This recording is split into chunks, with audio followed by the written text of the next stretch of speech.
Hello, welcome back to Small Screen Live. I hope you guys are all doing very well. We've got a lot of stuff to talk about tonight. A lot of finales, oddly enough. We've got the Moon Knight finale.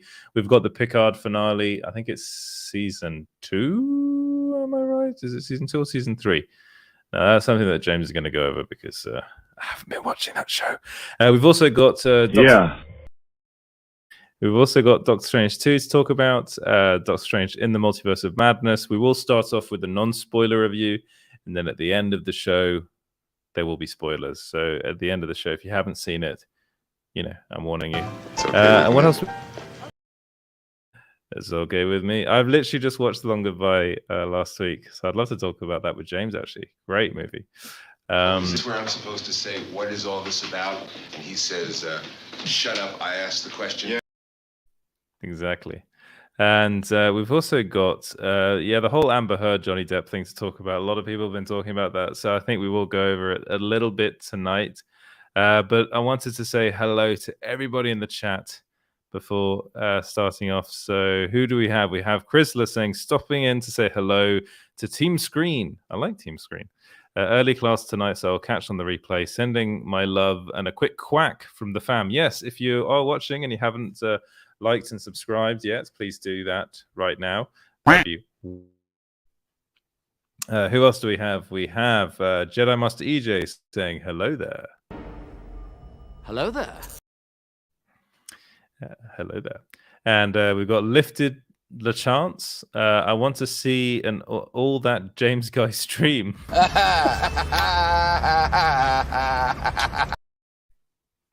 Well, I didn't mean to laugh then, but I was just thinking one all like full on. It is funny. It happened once. Where in the world is Edward? And it was just a bunch of dead silence. It was one of the best streams. And I think I watched a little bit of that as well. I think I remember, and that was quite funny. Yeah, you came in the chat and you ruined the joke. Yeah, I came in the chat, didn't I? Yeah. Well, hope maybe one day we'll honestly, I'm all for it because it gives me a night off, which is quite nice. Who else do we have? We have Lifted LeChance again saying Doctor Strange spoiler free. Yeah, we'll start off with a spoiler free review, and then we'll go into a more spoilery review, but really at the end of the show. And also, if you haven't seen the small screen review, please do go and check that out because that is spoiler free. I kept all spoilers out of that. Who else do we have in the chat? We have Bobby Anderson. Hello, Bobby. I hope you're doing well. She's saying hi to everybody. She's saying hi to Chrysler. Have a great class. She's also saying hi to EJ. So yeah, hello to everyone in the chat. And who else do we have? We have Sean Soundtrack saying hello to everybody. Hello, Sean. I hope you're doing very well. And then I just want to say that everyone should go check out Sean's channel. It's youtube.com/Sean's Soundtracks. I'm going to put up here right here. Go check it out. Some really good psychedelic, down-tempo synthwave music. I love it. I was going to use it for the countdown this week, but then there's always a chance that YouTube algorithm will be like, hey, it's not your content. It's already up on YouTube. Yeah. Even though it says royalty-free. So, but yeah, definitely go check it out. Where is it? It's right there. Go check out his YouTube channel and his amazing tracks. He uploads like one every day, every 2 days. It's great. Yeah, thanks for that, James. Go and check out Sean Soundtrack's YouTube channel as soon as possible. No matter where you go. We also have Stay Lifted There BL saying can't wait. I think. Yeah, we do. We have that. Who else do we have in the chat? We have Sean Harrigan saying hello to everybody, basically, that's in the chat at the moment. You guys also... Fredo Valco's is here. It got... yeah. He said hello too early, so it didn't show up. But hello, Fred. And then we've also got Leroy Kong 4 saying hello to all you guys. Happy weekend. Yes, it is the weekend. The weekend's coming. Well, it is here now. It's Friday night, so it's here. So have a very lovely weekend, everybody. We have Marvel Historian saying hello. Hello to you, Marvel Historian. And Bobby saying, hope all are well, safe, and happy. We hope that too. And what's up, small screen? Yes, what's up, small screen? And Edward. I'm very well, thank you. And Clint's in the chat saying, "Hey gang." I'd say maybe Clint will be on the show a little bit later. I don't know. And Spooky Bat saying, "Hello, small screen people." Hello, small screen people, and hello, Spooky Bats. I hope you're doing very well. And Johan Ruttenauer, is that how you say that? Saying hello there, and hello to you. Hello there. And who else do we have in the chat? We have Sil Abdul Inc. saying, "Yo, how are you doing, Sil?" My man. We also have Bakertown saying, "Yo, fam." Hello, Curtis Baker. Hope you're doing very well. And here Raj is also in the chat. We've got Raj. Oh, let me find Curtis's clip. Ah, yes. Family. The best clip ever. The best clip of all of them. And then we have Rajneesh Sharma saying hi to everybody. And below that, who do we have after? We have Danzig 1979 saying hello to everyone. Hello, Danzig. I hope you're doing very well, Dan. And I believe, Leroy Kong saying hello to James. James looks like Doctor Strange. He looks like one of the alternate versions of Doctor Strange. Yeah, I agree with you, Sil. And James would make a great Doctor Strange. Well, this is a lot of that's coming, and no wonder James is putting all of this on the. I'm liking that. I'm like, yeah. and yeah, Sean saying thanks for the shout out, fam. Thank you, Sean, for the great music. And Leroy saying, "Oh, congrats on reaching over 3,000 subs. Great channel. Thank you very much. We're just, I think we've reached over 3,500 now. So yeah, if you haven't subscribed yet to the channel, please do. And that would be wonderful if you could do that." James is strange in more ways than one. Yes, he is. And Yeah. right, sure. And Curtis Bakertown saying, "I'm doing well now that I see your beautiful face, Ed." Well, thank you very much, Curtis. What's up? Nothing. Just joining in. Nothing. Just joining it. Yeah. We'll grab Clint in a minute or so. Hopefully, Danzig brings up saying, Danzig, yes, sorry, 4,000 subs by next week. Yes, hopefully, that's what we want. That we'd love that. Should be tracking well. Yeah. Yeah. James should show his awesome Star Trek t-shirt. So what's this new t-shirt of yours? Only Star Trek. I have no idea what that's all about, but Star Trek fans will know. Yes, you do need to educate me. Yeah, so we're waiting for Clint to. Clint's actually waiting for the link, so is he waiting for the link? Once we wrapped up. Okay, I think that's everybody. I think that's everyone in the chat. Hello, it's great having you guys here almost every week. So I've actually been. I've been a bit sick over the last couple of weeks, so that's why I haven't been around that much. Have got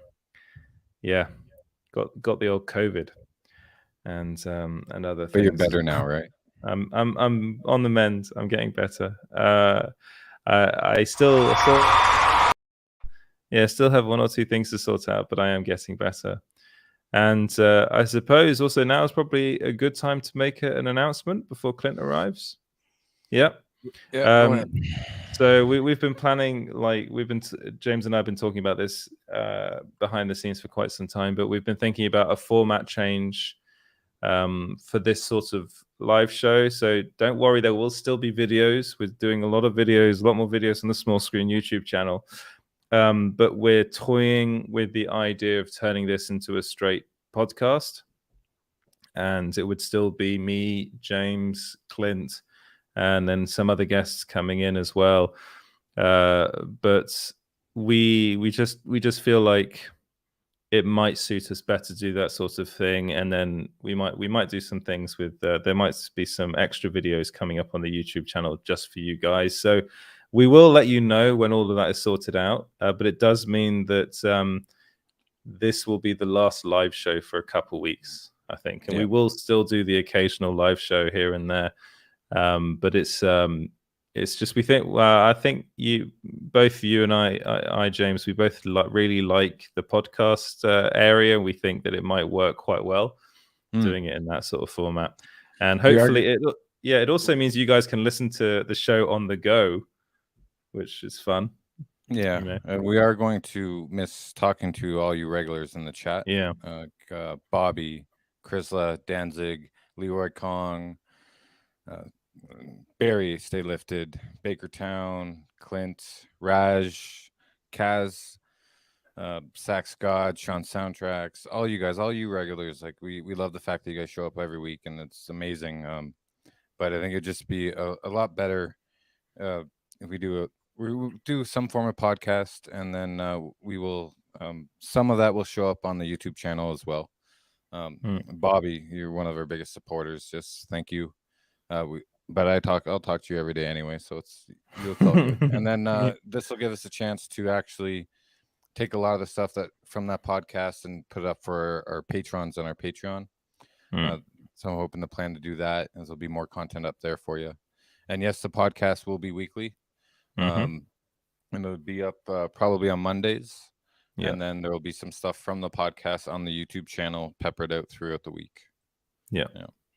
So you'll still get you'll get the best of both worlds in a weird way. You'll get your kind of clipped out videos, and you'll get your long form podcast. Yeah. And also, if you guys have any ideas for names, we've been workshopping names. Yeah, we've been workshopping some names, but do put them in the chat. And I noticed that Dan's in the chat. I just wanted to say hi to Dan Plum. He's been doing some great work for us, and a lot of love goes out to you, Dan. You're doing some great work. I'm pretty sure that James is very happy to have you in his corner and helping him out.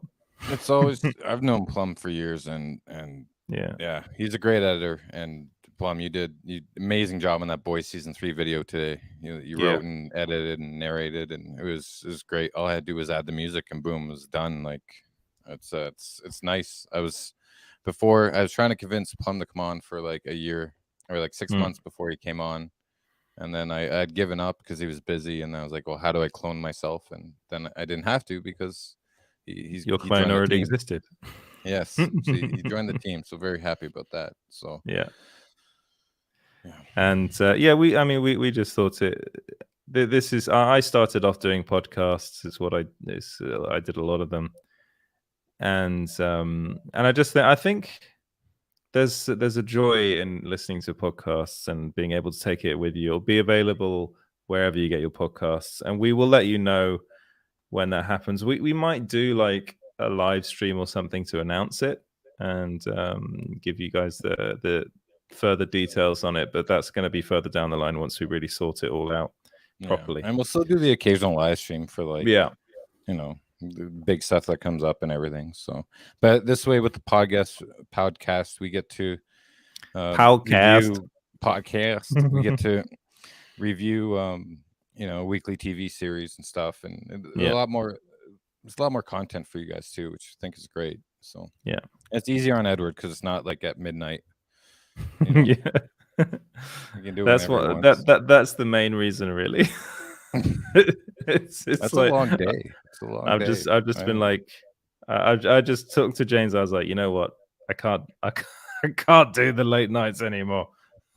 and let's make it a podcast. No, but I do think there's something about the medium that I really love. And actually, Sil, the Hello There podcast is actually quite a good name. Yeah, it's pretty good. We'll put that in. Taken though. No, I don't. I bet you it isn't. We'll put it in the list. Hello There podcast on Apple Podcasts. Oh damn. Yeah, the small screen show is one that I've been a massive fan of for a long time, but for some reason James is very. That's good for like a podcast, but it just didn't seem like for a live video show. Yeah, it sounded like more like we were like a sketch comedy or doing skits, which kind of a bit of that. Yeah, there is a bit of that. But who have we got coming in? We got another guy coming in. Speaking of, yeah. So on the old time slot, 6:30 p.m. Eastern on Fridays. Someone is going to be doing a show on that. I think he's got some details. Hey, what's up, gang? How's it going? Sorry, I didn't mean to blow your eardrums. I had to change USB mics. I had a weird tech issue. I was like, of course this would happen right now. Man, love you guys. Am I still blasting your ears out? A bit less now. A bit less. Okay, here. Yeah, I'll just back away from this damn thing. There we go. Hey, gang, how's it going? Good. Yes. How are you, Clint? I'm doing great, man. Yeah. Well, I just got the news recently, like you guys, that and I really enjoy doing these Friday meetings with you guys and hanging out, and it's not late for me. So I'm going to keep doing entertainment news every Friday. And if you guys want to join us, that would be great. And I'm still going to get to hang out with Edward and James doing some audio podcasts once in a while. So the family's not breaking up. We're just doing different stuff. So Curtis, Bakertown in the chat, he's going to be doing that with me. We do verses anyway. We might move that to another night, but I'm going to be doing stuff with him and other friends and just delivering the entertainment news like I used to with the Black Shirt podcast before I started hanging out with these rapscallions. So yeah, so it should be an exciting Friday every Friday. Not as exciting as with you guys. I won't have a round of applause or but still. But yeah, we'll still do the odd live show, and those will be big events. I think. Yes, they will be. We'll save them for big events because it got to a point where doing this weekly for me was just getting too much. Because up until about 2:00 every Friday night, I'm not a young party animal anymore. You're young. I mean, dude, it can be taxing getting stuck in a regular schedule, with life events and families and everything else. It's hard to commit to doing a podcast or a weekly stream or anything. I mean, it's a job. I do not understand how people do it every day. Like that there's some like, well, I mean, Sil, for instance, he's in the chat, does it every day practically. And there are loads of them that do it. And I just don't know how you guys do it, honestly. Talking for that long every day, I don't know how they do it.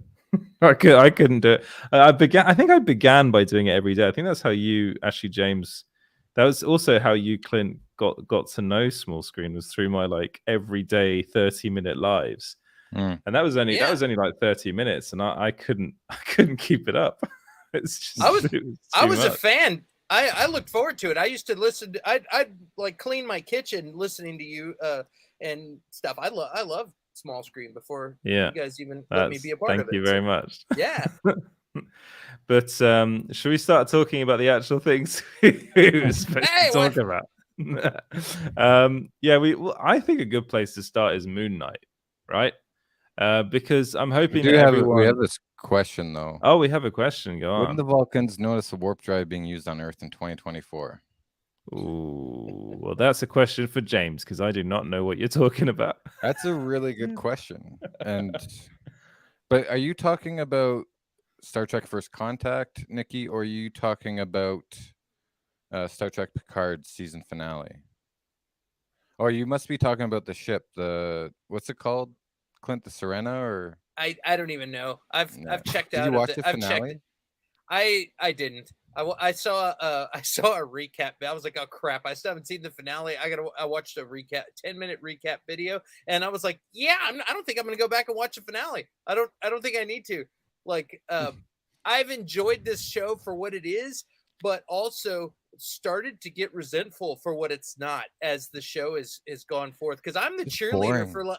Yeah, I'm the cheerleader for like, yeah, man, it's cool. I'm not at work. It could be worse. And like slowly all these characters have become like cliches of themselves. You know what I mean? And like a weird tormented Picard who's like, oh, my childhood, and with weird flashbacks. And then you've got like Seven. It's just like, oh, I remember what it was like. Or like any line that she's got is like, it's like she's, oh yeah, I had, having to remember what it was like to be in the Borg or be part of the Borg, or like I'm not going back. And then the other one is just like having a anxiety attack the entire series. Like I'm just like, okay, I've just kind of got bored. Like you said, it's weird. It's boring. It's a weird show.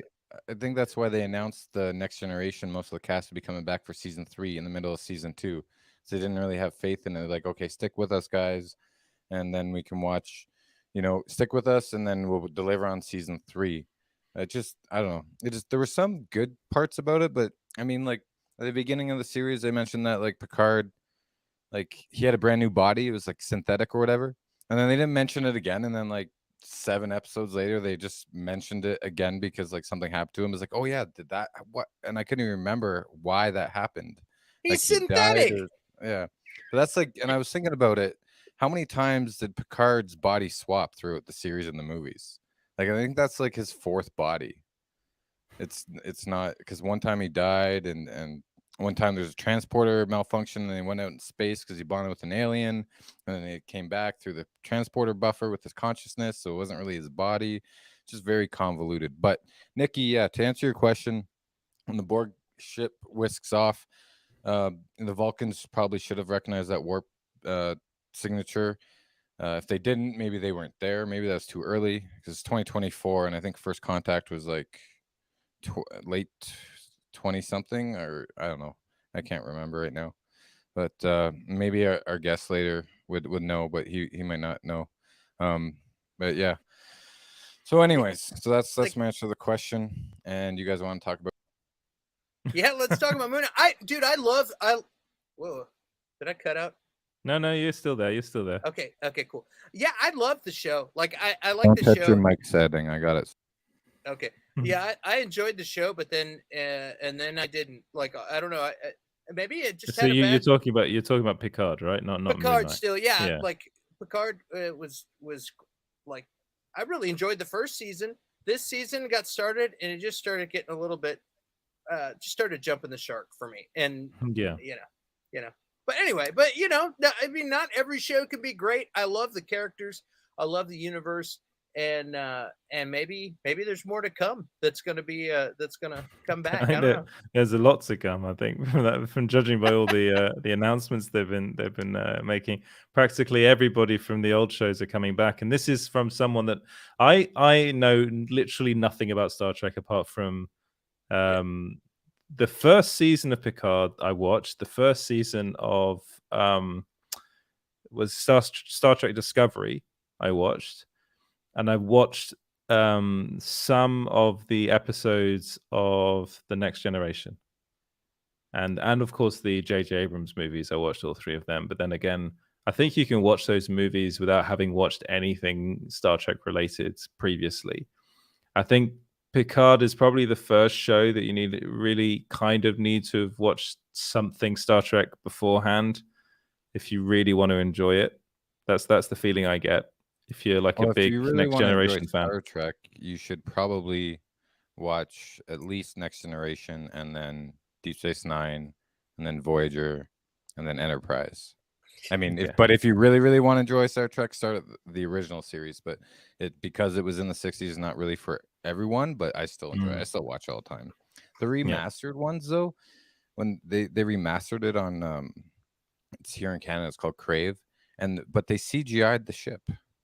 They didn't, like, I really wanted to see, and then like the sound effects they changed. I really wanted to see what it originally was remastered, but yeah.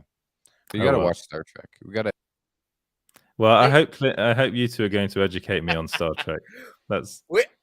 We absolutely will. They do a weird thing because they'll start a series and like Discovery started, and I was like, hey, I think I like this, and then I like it for a minute, and then after a while, you just realize, what the hell am I watching? It's like it's like they lose you. I don't know. I don't know what to say. But I'm a big fan of Jason Isaacs, and I liked him a lot in the first season, but then I don't really know what they did with him after that, because I just kind of towards the end I just stopped watching the show. There's so much stuff to watch. That's one of the issues at the moment. I'm finding there is so much stuff to watch. One of those shows is Moon Knight. And Moon Knight just ended, so it was a six episode arc. And honestly, like, yeah, you can go and check out my review on the site. And this final episode, when it was revealed that it was going to only be 46 minutes long, I was a bit worried because episode 5 left Mark Spector in a very tricky place. And I was thinking he's probably going to need more than 46 minutes to get out of the predicament that he's in. He's in the field of reeds at the end of Moon Knight episode 5. And he kind of, you know, there's a famous YouTube channel that likes to say the word, oh no, it's super easy, barely an inconvenience. If you are fans of, is it Pitch Meetings? I think it's the guy from Pitch Meetings that says that a lot in his things. It's literally, there was a bit of a... never watched one of those videos ever. They're quite funny. I like them. I've never seen them either. Oh, well, in every video, he likes to say super easy, barely an inconvenience. And that's literally what the beginning of this episode kind of was, because he literally just goes up to, he leaves the field of reeds and he goes up to Stephen Grant, who's now stone, and just kind of doesn't even touch his hand. He starts turning into stone and there's like a little moon crescent. Are we doing spoilers for Moon Knight? Well, no, because this is literally the beginning of the episode. Okay. So it's just, a few people here haven't seen the last episode. Well, this is, but what I will say is I really liked this episode, but I also had a slight, I do think that they resolved themselves very neatly, which is actually something that doesn't happen a lot in a lot of Marvel shows. I think some of the finales have been a bit, I'm thinking specifically of like the WandaVision finale and the Falcon and the Winter Soldier finale. I felt they were rushed, but this one, even though it was shorter in length, I actually think it pretty much did everything I wanted it to do and introduced some pretty cool new character that I won't talk too much. I won't talk about at all. Actually, just say that there were some surprises in this episode.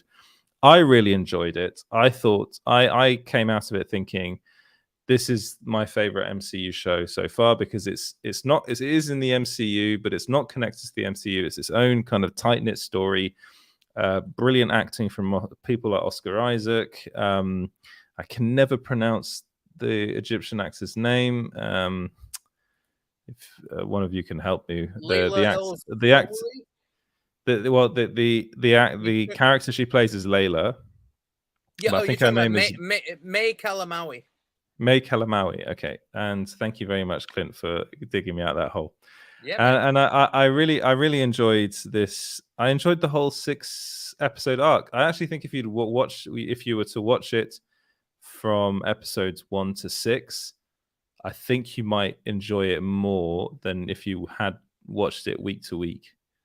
Because I actually think it feels to me more like a kind of movie than a series in that way. I think it's made a bit like that.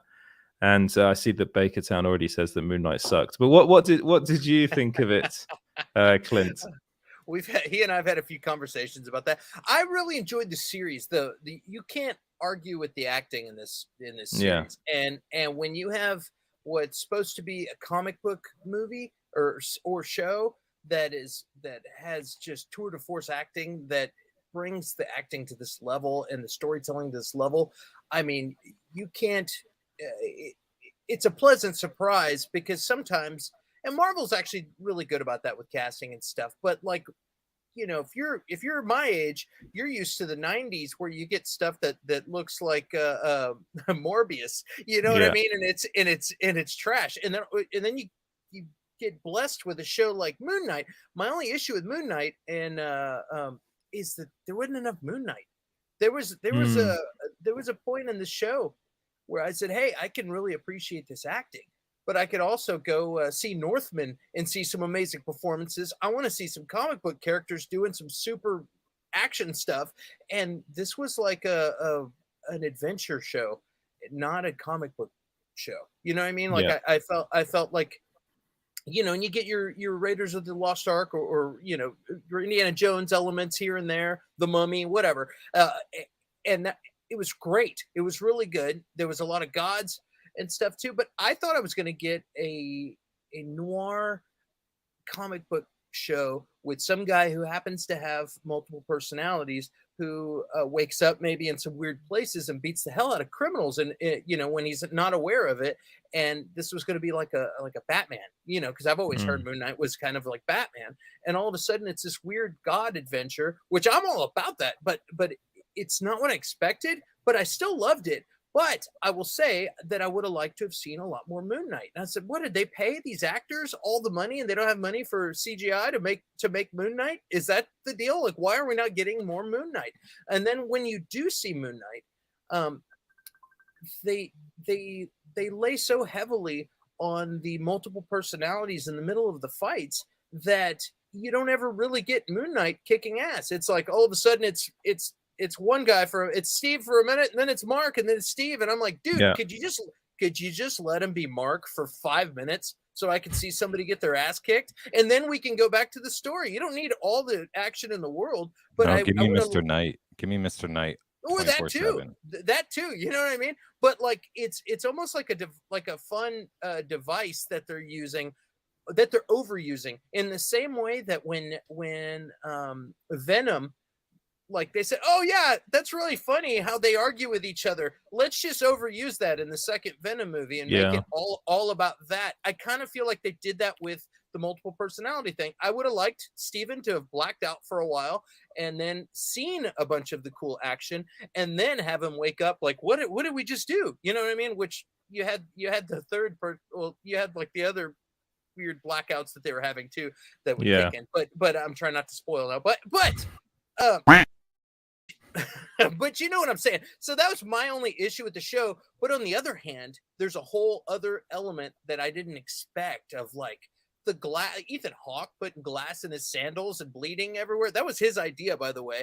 And just like him talking to the gods, and I don't remember if this was the last episode or the one before. But there's a point where he's talking to the gods, and he's willing to sacrifice himself. He puts himself on the level with everyone else. Usually, you get a villain who thinks they're above the rules. There's a point where Ethan Hawke's character is like, "Hey, if you got to sacrifice me too, that's cool." You know what I mean? Yeah. Like, as far as the scales go, I thought that was cool. There was a lot of really cool things in this show that I really appreciated. It's just not what I thought it was going to be, but I still enjoyed it. So I just had to complain. You just gave it such high praise. I agree with every single thing you said, with the exception of I would have liked 2 more episodes, and I would have liked more action. But it's not what I asked for Christmas. It was still a great present. I like it. Yeah, I understand. I understand what you mean, Claire. It would have been nice to have seen more Moon Knight. I get the feeling that a lot of people agree with you on that. A lot of people saying that they need it. They were expecting something a bit darker, I think, as well, with this show, and it actually ended up being a bit of an Indiana Jones, the Mummy type kind of adventure flick, which they never really build it as to begin with. Right. And Moon Knight was always kind of meant to be a bit darker than what he is. But then again, I think they did go to some interesting psychologically dark places. And but the same problem with Marvel stuff is there's always that Marvel sheen over everything. And I do think there was a bit of that on this as well, which was a bit of a shame. But should we? I'm not sure if we can. But I was going to say that we'll discuss.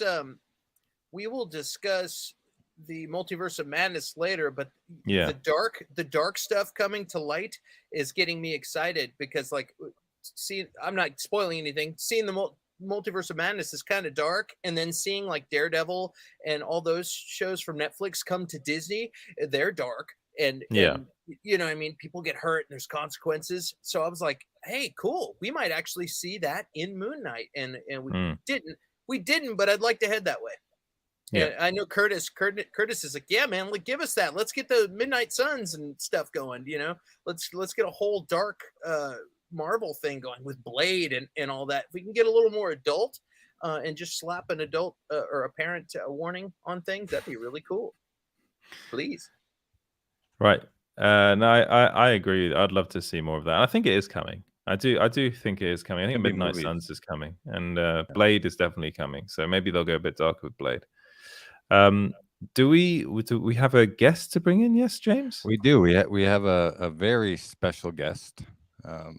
We'll bring him in right now. Which one should I bring him in with here? There you go. What does that have to do with it? No one knows what the fuck that is from because none of you watch Star Trek. A lot of our audience watches Star Trek. So welcome. It's been a long road. There's a lot of stuff that comes on this show that's all James is doing. Hello, John. How are you doing? I'm very well, thank you. I don't know who Dr. Danley is. I'm not sure why that's showing up on my name, but you can. I have no idea who that is, but yeah. How about Leave It to Beaver? Did anybody ever actually leave it to Beaver? Beaver was never actually given his free reign, I think. I mean, that to me was a show that I think really missed its opportunity. Beaver was never like left in charge of the household or given the keys to the car or made the mayor of the city. They didn't leave it to Beaver at all. Did anybody here see Leave It to Beaver? You know what I'm talking about? I think golly. Okay. I think the most underutilized character in that series was Lumpy. A Lumpy fan. No, I'm not. I'm not a Lumpy fan, but yeah. Barbara Billingsley, who played Mrs. Cleaver, actually called me one time because when I moved to Los Angeles, she got wind of it, and she was an amateur genealogist, so she wanted to see if we had relatives in common. And very strange to hear Mrs. Cleaver on the phone. Now she got my number, but I immediately became Eddie Haskell. You know, oh, Mrs. Cleaver. I like the adult. You got fans. You got fans here. Go ahead. I was going to say I always enjoyed the adult reunion, Leave It to Beaver reunions. Those were always entertaining. You can't go home again. I didn't watch the I don't think I've ever watched a reunion show. I just don't think. I don't know. Somehow I think it's going to suck. Not that I wouldn't mind doing one if they wanted to throw some bucks my way. And how about bringing Dr. Phlox into Picard to liven things up? Huh? Right. Oh, Enterprise one. Sexual advances.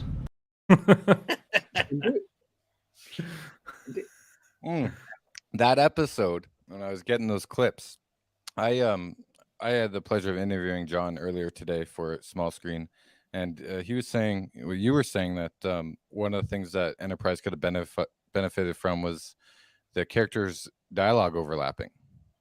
In that scene where Trip is talking to you about your Dr. Phlox's wife hitting on him, the characters actually talk over each other. I was always trying to talk over everybody. In fact, that's sort of been a measure of my career. I always try and talk over everybody if I can, so I can get a little more screen time. I understand technically why they don't want that, because they want to be able to cut away. I had made the point earlier with James that I thought one of the hallmarks of Star Trek that I've always sort of taken exception to is there's a certain tonal similarity from show to show to show based on the failure to ever use overlapping dialogue. I think there needs to be a little more mess in Star Trek generally. Plus, nobody ever leaves shit lying around, like, underwear or books or anything. It's like it's the tidiest fucking universe on television. I'm sorry, what mess has been eradicated in the 18th century or whatever it is? I don't buy it. Yeah, where's the garbage go? Yeah. Just clutter, I mean,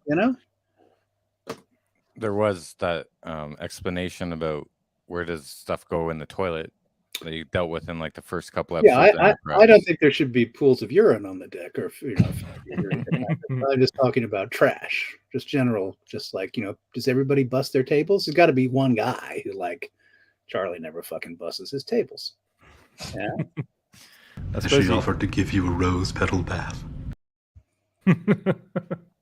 You have the Star Trek universe that's very clean, and then you have other like science fiction, kind of more horror universes that are very like grimy. You start off with Alien and things. So I suppose that's the grimy nature of sci-fi might not work quite well in Star Trek. No, it didn't work too well, I suppose, or they never really gave it a whack. I think they were alienating the audience. But James and I were speaking earlier that our show Enterprise was considered to be the precursor to all the other iterations of Star Trek, and insofar as we were the first ship, and we were scared of shit and the weapons malfunction and nobody wanted to get in the transporter. I just thought they needed a concomitant stylistic device to kind of set the idea that we were all like, oh, Jesus Christ, oh, you're crazy. We shouldn't do that. We should take it over here.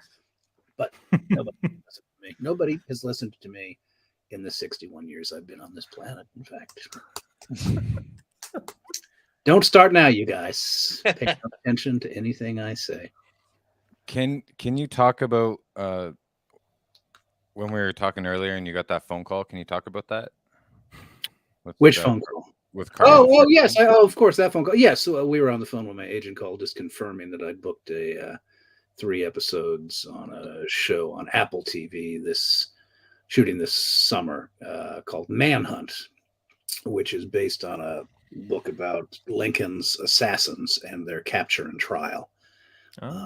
And my suspicion is it also might have something to do, although I've not read the script yet, with the possibility that Andrew Johnson, who was Lincoln's vice president and who assumed the presidency, was in on the plot. Perhaps a little historical tidbit. I don't know. I didn't read the script yet. And you said that's Carl Franklin, who was a wonderful Franklin. director and directed a movie I was in years ago called Out of Time. The director of this project. So it'll be fun to work with him again after 20 years. He recently just directed a bunch of Mindhunter episodes too, which are big fans of that show here. Yeah. It's been actually, I think I shot Out of Time while I was on Star Trek. They let me bop back and forth for a little while. So it's been 20 plus years since I've seen it. Yeah, we just I can't believe actually Spooky just wrote an article about Austin Powers being 25th year anniversary. It's like, just seems like it was 5 years ago. The last 2 years seems like 20 years though. So try and figure that out. Yep. So have you watched? Sorry, John. Go ahead. No, you go ahead. I think I was going to ask the same question. Yeah, I was going to ask if you've watched any of the new Star Trek shows that have come out recently. I watched the first few episodes of Discovery. I find the Klingons to be dull, by and large, and they're even duller now that they talk in such an exaggerated and slow fashion. Back in the original series, the Klingons just talk like the rest of us. Now Klingons talk Klingon, and it's interminable. The scenes I find to be interminable. I mean, very impressive, the prosthetics and the effects, and God knows, I think, technically, it's amazing to see what Star Trek has been able to achieve through its bigger budgets and the modern visual capacities. But having said that, I still find the Klingons fucking boring. So, so I didn't hang with that show when it became apparent that it was going to be all Klingon all the time. Now I gather it's become something else entirely. But that ship sailed. And I watched the first couple of episodes of the cartoon Lower Decks. Oh yeah. What did you think of that? I thought it had its moments. Yeah. James and I were talking earlier. I don't watch a ton of television. I'm a big reader. I watch some. Watching Succession right now. Watching Better Call Saul. Watching Sex Education, the British version with Gillian Anderson. There may be a couple of other things, but by and large, I'm also a baseball fan, so I watch the Dodgers. But I try and make sure that I'm giving the lion's share of my free time to reading, which is kind of my first love. Well, I mean, that I think James and I both. I think you, Clint, as well. I mean, most of my the beginnings of my love of pop culture did actually stem from reading more in comic book form, graphic novel form. I was a massive fan of graphic novels, and you probably maybe James mentioned this to you. He's a massive graphic novel fan as well. I just read Bone. You read Bone? Oh. Okay, so I guess we'll announce it here. Yeah. John, I'm a huge fan of Bone. Okay, I mentioned to you before that I self-published comic books, right, when I was like a teenager and young, in my early 20s. And Bone, Jeff Smith was a huge influence on me. Oh, okay. So I'm talking to him next week. So if you have any questions, just let me know and I'll ask him. I would just, generally, I guess I'd love to kind of know what his thinking was to kind of wed like Pogo and Prince Valiant. I mean, I think exactly. That was a very interesting conceit. I don't know, even at the end of it, whether I was in love with it or not. I definitely loved great portions of it. I loved the two rat creatures, the one who wanted to make quiche and the other wanted to make him into a stew. And I generally thought he did a great job at keeping the sense of humor throughout alive. And I sort of appreciated the strange kind of, I don't know if I'd call it sexual tension, but the fact that Pogo had a crush on this va-va-va-voom princess. It was, some part of you was occupied in thinking, well, even if it were to be consummated, how would it work? Exactly. Where is his dingle? And then the whole princess with the dragon thing kind of, when I went that way, it kind of threw me for a bit because it seemed very down to earth with like cow races and stuff. And I like the dragon mystery. But then it got into this big kind of fantasy battle towards the end. Which I confess, fully, entirely grok. I mean, visually beautiful. And this was and I am a fan of graphic novels. I read all sorts of different kinds of things. But I thought the pen and ink work was just gorgeous. I mean, the illustrations were fabulous.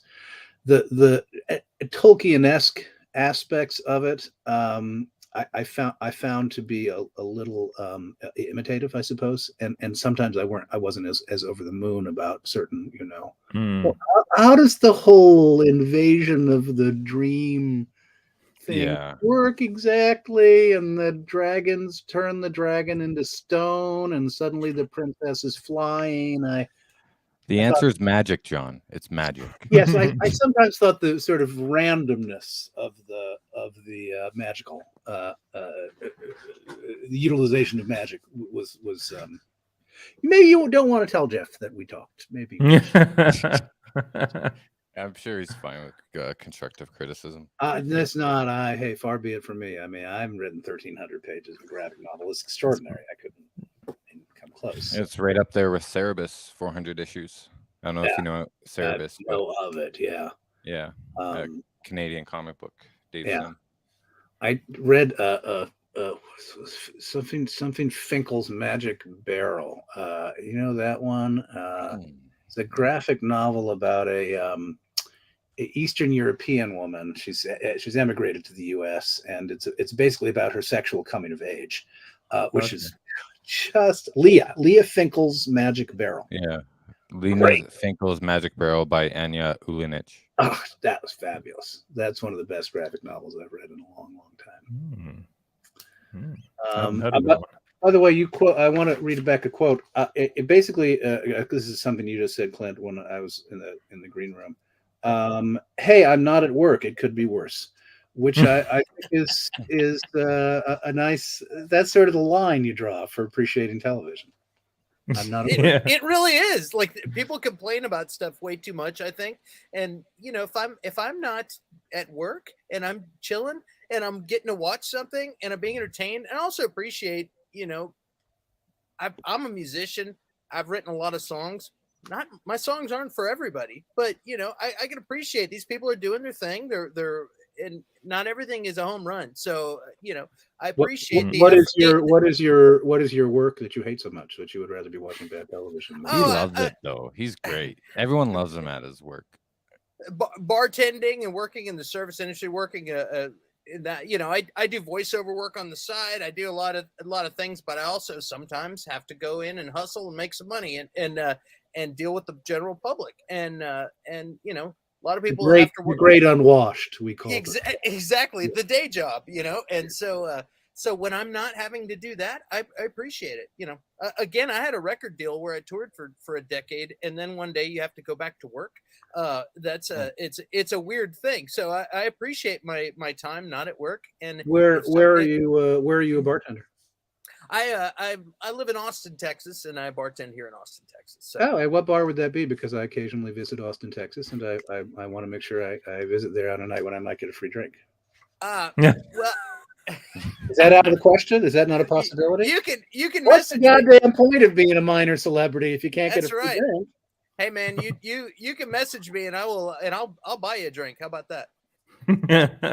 That's fine. Yeah, I don't really care how the drink appears as long as I'm not purchasing it. Okay, fabulous. All right. I'll let you know what bar he works at. All right. Or you kind of go through bars like a hot knife through butter. You kind of Well, the ongoing joke, but it's actually true on the show, is that Clint loves everything. Like on our show here, we don't trash on stuff. Like if it's bad, we'll say it's bad. Oh, well, what'd you bring me on for We talk objectively. Like, well, you can check out our Morbius stream, man. Like you we should talk an totally hour have just given me a bashing on little that. warning about that. No, you can trash. It's fine. No, But James, I will trash on a lot of things. Don't worry. I will let my opinions be known if I don't like something. You guys were ripping on Picard there, you know. Yeah, exactly. Isn't that objective? That's when you. Yeah, I think what you mean more is that we talk about things without malice, malice and bias. I think is the main word there. There are a lot of people out there that don't make their actual opinions on things really known, for odd reasons. Honestly, the internet is a very odd place. And hey, there are a lot of clicks. Sax God, you are a major celebrity. Oh, I'm not, but you're so sweet to say so. If I'm ever in Austin, when you're there, I will buy his drinks. Well, why don't we just let's just cut Clint out. Where are you, Sax God? I'll come. That's right. right. Where are you? He's in Texas. He's in Texas too. Texas, yeah. Yeah. All right. What does that have to do with it? I'm a little like Susan Sarandon when it comes to Texas. I'll be honest with you. Now Austin, I make the exception for. Yeah. Austin, that's always a place I've wanted to visit. I'm going to be honest. Austin, Texas. Right. Yeah. I only ever went to America once. Ah. Where are you, Andrew? Where are you based? I'm living in Paris, in France, at the moment. So you got Paris, Canada, and Texas. How the hell did you guys find each other? The internet. The internet. Yeah. The internet. Literally the internet. All right. Yeah. Have you ever met in person? Not yet. No, not yet. No. Comic-Con soon. Yeah. We will get to meet in person. I'm pretty If you're sure. Smart, you'll meet in Paris. Is all I'll say. It's having been to all of these places, I would go to Paris. Yes, I would agree. But there's nothing going on in Paris that I think will get James to come over.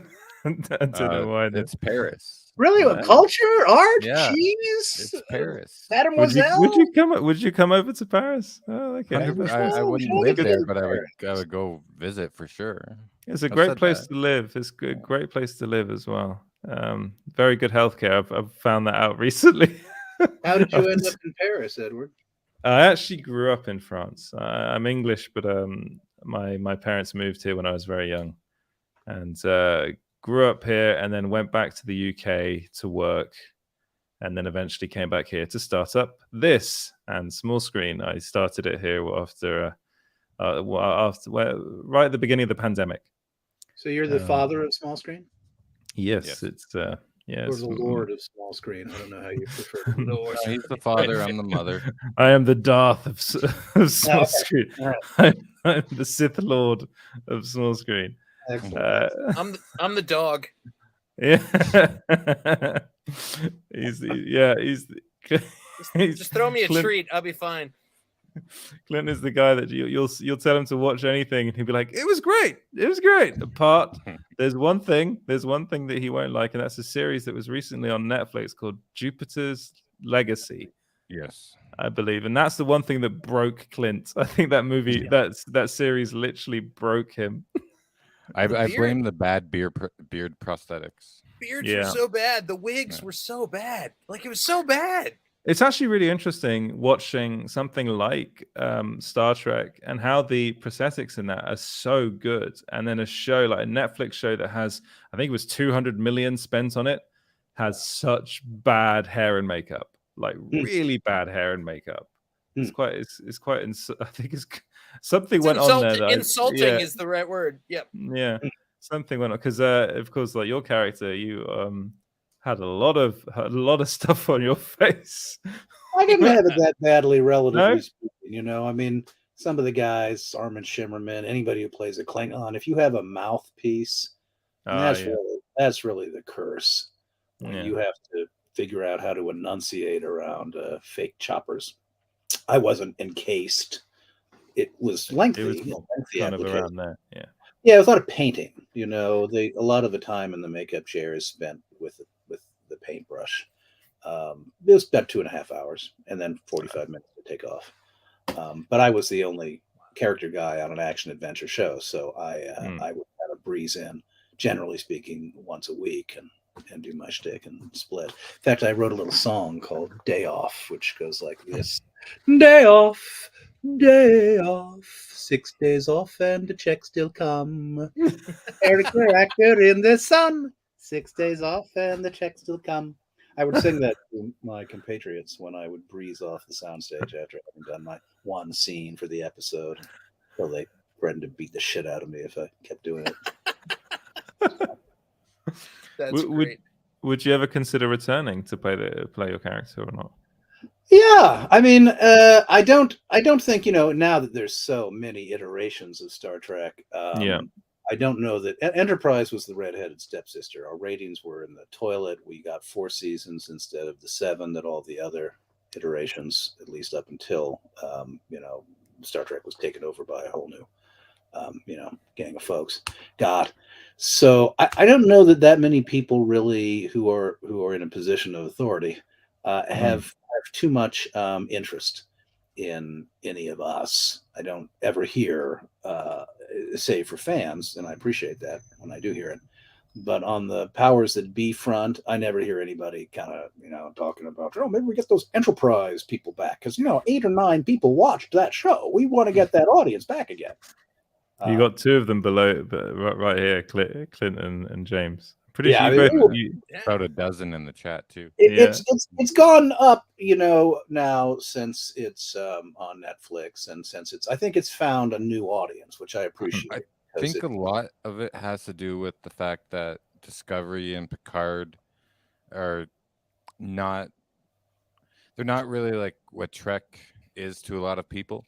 So now that Enterprise is accessible, and a lot of people that didn't like watch it all or give it a chance when it was first out that were Star Trek fans are going back and watching it now, and it's still got that Star Trek feel. Yeah, maybe. And when it aired, I mean, there were a lot of reasons it wasn't successful that had nothing to do with the show itself. It was on UPN, which was itself here in the States a dying network. There wasn't that much of an audience base for the network itself, and as opposed to NBC, ABC, CBS, they have a lot of power over their affiliate stations. If there's an affiliate station in bumfuck that is deciding whether they're going to air ABC's programs, ABC says, the hell you aren't.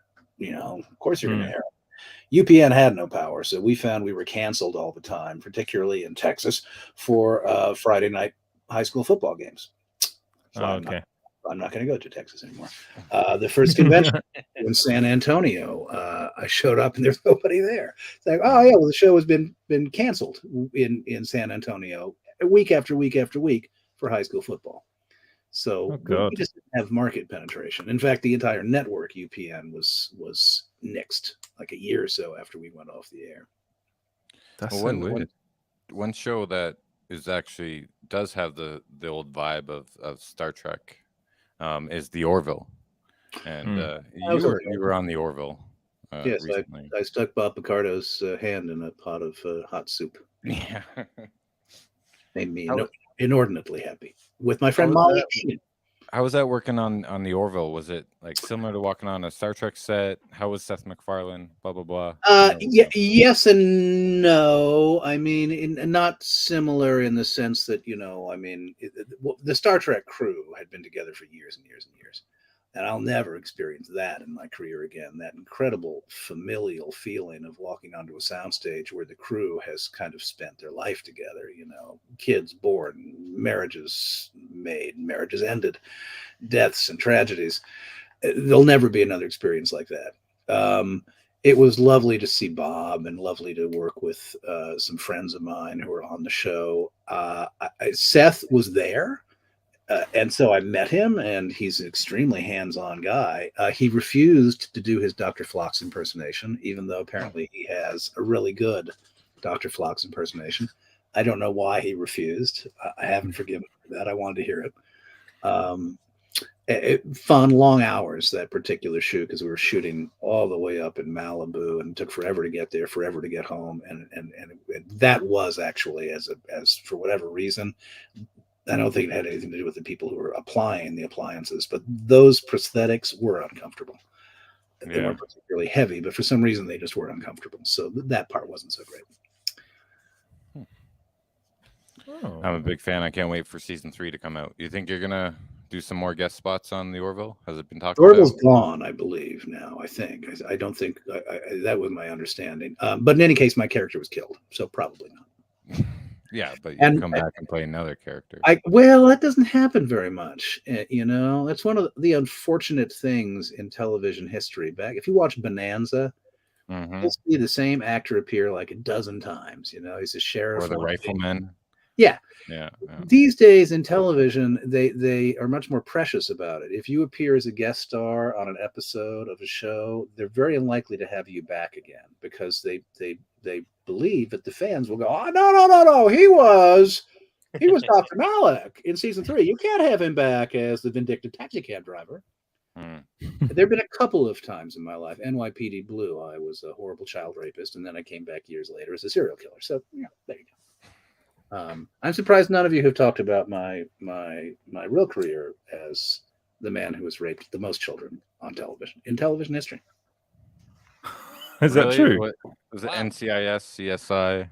Exactly. Every crime show known to man. I'm always chasing kids.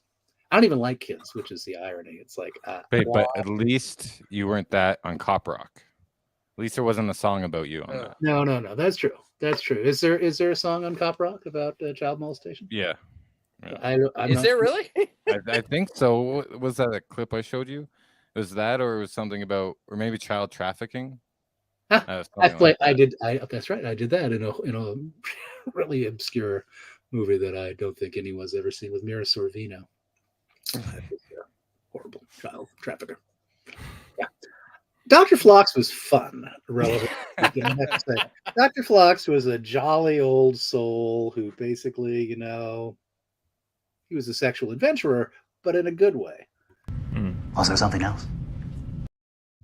You probably have a long-running joke with your agent. Oh, another child molester. Okay, I have aged out of child molestation. Nobody wants to see an old fat guy chase children. They want somebody who, for some reason that at least has some vestige of sex appeal. So no, I don't get those roles anymore. No, I'm Pam and Tommy. Oh yes, I was a vile and vicious lawyer. Vile and vicious. I still can do vile and vicious, but that was actually that was a really good show. Pam and Tommy. Yeah, that was a really good show. I didn't see it because I don't get Hulu, so I didn't see it. But it seemed like it was good. Yeah, I wish you played a bigger part in The Rookie when you're on The Rookie. Yeah, that's. Serial killer. Yeah. Yeah. Demented serial killer. There's always a little, Yeah. So you watch any of the Marvel movies? Nope. Have you? What do you think of them? Nope. He hasn't watched any of them. Nope. I know. I'm a terrible guest. To actually engage with you on the level you were engaging with yourselves, I would be. That's why I've shanghaied this conversation. Oh, it's good. No, this is good. Child molestation and things of that nature, because I have nothing to contribute when it comes to, Did you read Marvel comics? Well, now there I did. Although I was more of a DC comics guy. I grew up. I had a comic book collection, about 10,000 comic books, which I sold when I went to college and helped finance my way through college. My parents were moving, and they said they're gone, so either sell them or we're going to trash them. It's like, you fools, hold them and watch their value increase. I had some pretty good ones too. I had some Marvel, but I was more of a classic Batman. I had Batmans and detectives and Supermans and all that whole line, of action, and Jimmy Olsen, Lois Lane, and yada yada, going back into the early 60s and some even in the late 50s. And I had them extending through, I guess I must have stopped collecting in 1976 or so. Hold on. Talk amongst yourselves. Wait a second. Well, there was first of all, we'll do this then. No, not that. Who's gonna be in Doctor Strange 2?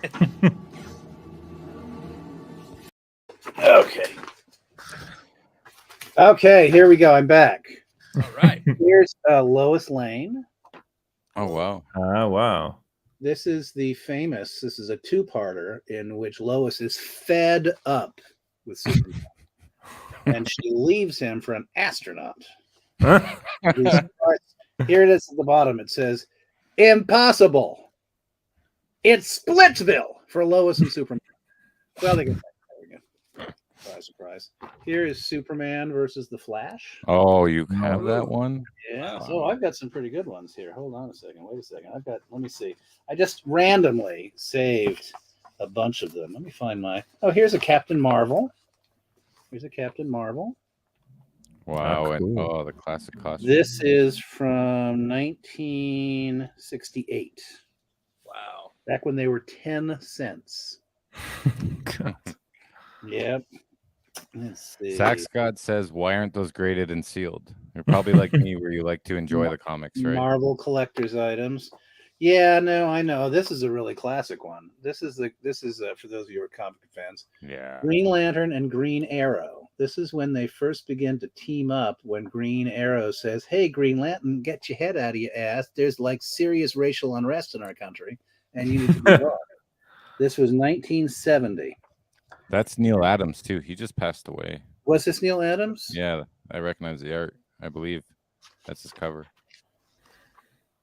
I can't remember where. It's been so long since I looked at them. I might be wrong. Where they have the writers and the authors list. They don't have the. They don't have. If it's not on the front page or the second page, it won't be there. Okay, it's not. So it ain't. Yes. Oh, here's a Captain America. Captain America. Wow. Oh, that's nice. Yeah. Kirby. Here's a Playboy, just to change it up. Joan Collins. Yeah. I was a magazine collector as well. Love Story. I saved a bunch, and I have a very extensive book collection. So, and a very patient wife. Probably I'm going to die in a fire. That's my guess. She's also a great actress too. She is. She's a wonderful actress. Yeah. Bonnie Friederici. Yeah. Bright and greasy. There was a movie we were going to talk about that Edward finally watched. Oh, is this where I'm supposed to say, what is all this about? And he says, what's happening? Shut up, I asked the question. Yes. The Long Goodbye. I watched that about 3 days ago, and I just kept on thinking, God, they don't make movies like this anymore. No. Like a movie that's not afraid to take its time, and kind of it's got a story, but it's also not really about anything. It's just a guy that ends up in this situation he has no idea what's going on, and he's a private investigator, and it's just I would love there to be more movies like this again. Like, I just feel like every film that we talk about now, I mean, I do like them, but they're all like mostly comic book movies and big Hollywood blockbusters that honestly, like, if the world has less Fast and Furious movies, I'd be so happy, because those films are awful, and for some reason Clint still likes to talk about them and still tells me to watch them. I do think you have to kind of look at it in the context of the time, though. I mean, back when they made great movies, they made shitty television. You know, you have a point. And that's the thing, is people went to the movies because that's where you went to see art. Nowadays, people watch television to see art, and there's great television. So movies have become theatrical release. Movies have become, if it ain't big blockbuster, flashy, Marvel movie, who's going to spend $20 on a ticket to go out and see it when they can watch it on the small screen? But the quality of long form television is, I mean, it's, God, when I was growing up, it's like, what's on? Beverly Hillbillies, Ironsides, and I don't know, The Rifleman, Family Affair, and that's it. You had 3 options. Period. The extraordinary array of not just American, but the idea that you can watch television from all around the world now. I mean, on that level, I kind of feel sometimes that it's just, on balance, I miss being able to go to the movies and have some popcorn and watch, as you say, a movie like The Long Goodbye. But in terms of if I want to actually find a great storytelling experience, it's not like we lack for options. No, it's true. That is true. I think a lot of it, Edward, too, is that because it's so expensive now, and for the theaters taking their cut, it has to be all an existing franchise and IPs, or existing characters, and they won't take chances like on The Long Goodbye, which I told you I did try and watch some other Philip Marlowe, the character he plays, movies that's based off of, because they're based off the books, and I think after seeing Elliot Gould, it was just like, no, I can't go anywhere else. He plays it so perfectly, and I disagree with you. He knows what's going on, and he just plays aloof. Like when he was getting, do you know why he smeared the fingerprint paint all over his face? I didn't understand what he was doing there. He smeared when he got his fingerprints done, and he smeared all over his face. It was so if the cops punched him to interrogate him, there would be all marks on their shirts and on their hands, so there'd be evidence. Yeah, it's little subtleties like that. It was smart. And now you've seen The Big Sleep, right? Yeah. I mean, I apples and oranges. That was kind of obviously much less ironic in its take. I mean, making Elliot Gould. That's a good comparison, yeah. But I think that was the other classic. And they also did The Big Sleep again with Robert Mitchum, which has its parts. Although personally, I think Bogart is the guy. Yeah, Robert Mitchum was okay, but I mean, as far as I don't know, I think it's maybe just because I like that era of the 70s. Yeah, and I kind of like that aloof kind of character, but he's also like a private eye. I do like I'm a big detective noir fan in books and in series and movies, so that's why I was really excited to watch some more Philip Marlowe stuff. Have you seen The Late Show with Art Carney? Oh, long time ago. So my mom used to wake me up when I was 9 or 10 at 1 in the morning and say, you got to watch this movie. You got to watch this movie. It was all those Blazing Saddles and well, of course, Chinatown. I think. I mean, that's the sine qua non as far as I'm concerned for that genre. If you get some time, I know you don't watch a lot of TV, but Bosch is another good detective. Oh, I've watched Bosch, and I'm very familiar with the novels. Actually, I went to school with Titus. He did. Nice. Yeah, he was a class or two behind me. I didn't know him well, but he's a wonderful actor, and I think he's marvelous in the show. If you watch it, I mean, I will say the only thing is, while I've read almost all the books, the way they interweave multiple books into a single season, I know it has its partisans. I find it somewhat problematic. But that's matter of taste. That's what, because it came after the books, right? Have you watched Reacher? I've not. That doesn't particularly interest me. I read a few of them. They're I think marvelly constructed and extremely formulaic. I think you have to. Yes. I mean, as most detective series are, I find that and I read a lot of different things across a lot of different genres. Yeah. If I'm reading a mystery or detective series, I will want to space them out quite a bit. But it's better than James Patterson. I do not read. I will say the one thing about Lee Child. The first time I read a Reacher book, I found it very difficult to read because he writes in such short sentences. Mm-hmm. That to me, I found that really jarring. I don't know why, but I was just like, oh, it's kind of annoying to read at the beginning, but then you kind of get into the flow of it. And Lee Child is a very good storyteller, I think, as well. He's a good storyteller. He paces his books well. It's a great thrill ride. Yeah. I feel a little dirty afterwards sometimes. Yeah. I wanted to ask you earlier, but now we're on the topic of authors. Elmore Leonard. What do you think of his books? I love Elmore Leonard. Good. All right. I love Elmore. What's your favorite? Do you have a favorite Elmore Leonard book or a couple? There was one that was fairly early on. Oh, what the hell was it? The Moonshine War. That I don't think most people are familiar with. That I don't know that one. Quite wonderful. He also was a Western writer. That's how he started. Yeah, so, that's where Justified came from with Timothy Fantastic.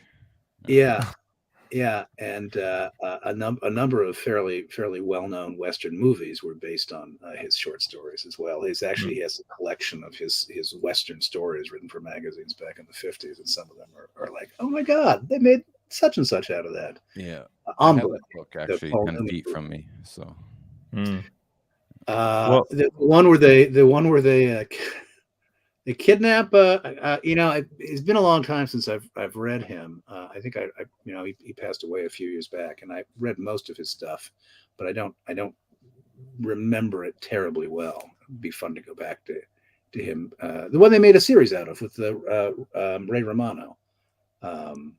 Get Shorty was great. Get Shorty. Get Shorty was one of my favorites. Kill Shot, I remember. Kill Shot. I like that because it had Toronto in it. The Silver Dollar Saloon and Ed McBain. Have you ever read him? The 87th Precinct series. This is my show. This is I could be on this show till the cows come home. About books and writers, because I think I can see an Agatha Christie book behind you. Yes, absolutely. That's one of my. She's always been one of my favorite authors. I'm really into from an early age. I was really into detective stories, and the Hercule Poirot stories were like something that kind of got me into reading in the first place. Yeah, and one of her best books that actually was recently turned into, I think it was a miniseries, was, and the new title is "And Then There Were None," and I think, they don't call it that anymore. But that book, I reread it recently, and I was like, oh my, this is so. I just get the feeling that it was so ahead of its time. In the denouement at the end as well. I love Agatha Christie. I'm a massive fan of hers. Yeah, and I do not like the new movies. No, although oddly enough, the reason what you see behind you is A Death on the Nile. Oh yes, I hadn't read that one, and I'm mixed on the movies, but I wanted to watch. I saw Murder on the Orient Express. Saw the original with the Albert Finney. Yeah. I thought I didn't mind it, but I thought before I watched Death on the Nile, because that's one I never read, I would read it. So I just read it. Yeah, today. I thought Albert Finney's one was, or I actually quite liked Kenneth Branagh's Murder on the Orient Express. I thought it was a lot better than Death on the Nile. I thought Death on the Nile was just not good. That film, okay. and he's not. To me, they kind of reinvent Hercule Poirot to an extent where it's like, I just don't understand. Like, I'm like, has this guy even read the book, or whoever wrote this screenplay? They ever actually? Well, I mean, it was. I don't know if Branagh wrote the screenplay, but I mean, it's his baby.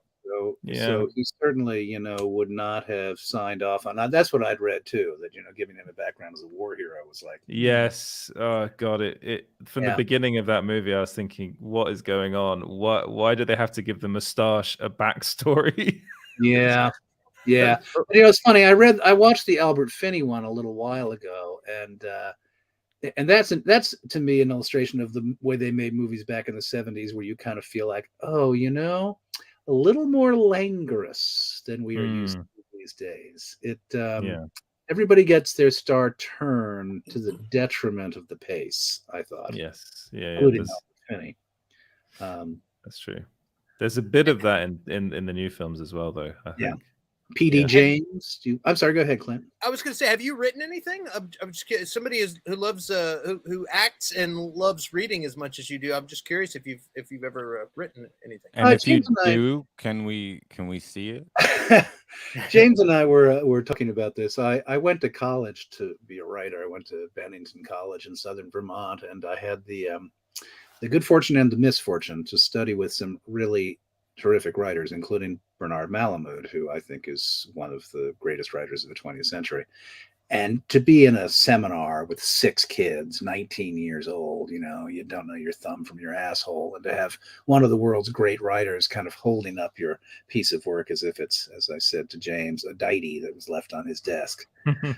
It's humbling, and so humbling that I fled. I fled to the drama department where at least there were girls and people could go out and have booze after the show. And I never really looked back. After that, I was an actor every step of the way. I dabble, or I used to dabble as a writer, but it was, again, as I said to James, pretty much just you know, I was writing from my desk drawer. And I look at some of that stuff every now and again, and I think, well, you know, some of it, but at 62, there ain't world enough in time, and I'd rather read. Yeah. Yeah. Just send them to me, and I'll publish them for you. I'll do all the design and everything. You're all hard. This is what James uses these interviews for. He tries to get extra jobs. I don't need extra jobs. Yeah, and that would be free. But no, I don't. I like my 4 hours of sleep. Thank you very much. Yeah, there's your a naps. stunning statistic, and I can't remember what it is, you know, but basically the number of books that comes out every year. I mean, not just the books that come out from reputable presses, both here and in other countries, but all the self-published books, small press books, yada yada yada yada yada yada yada yada yada.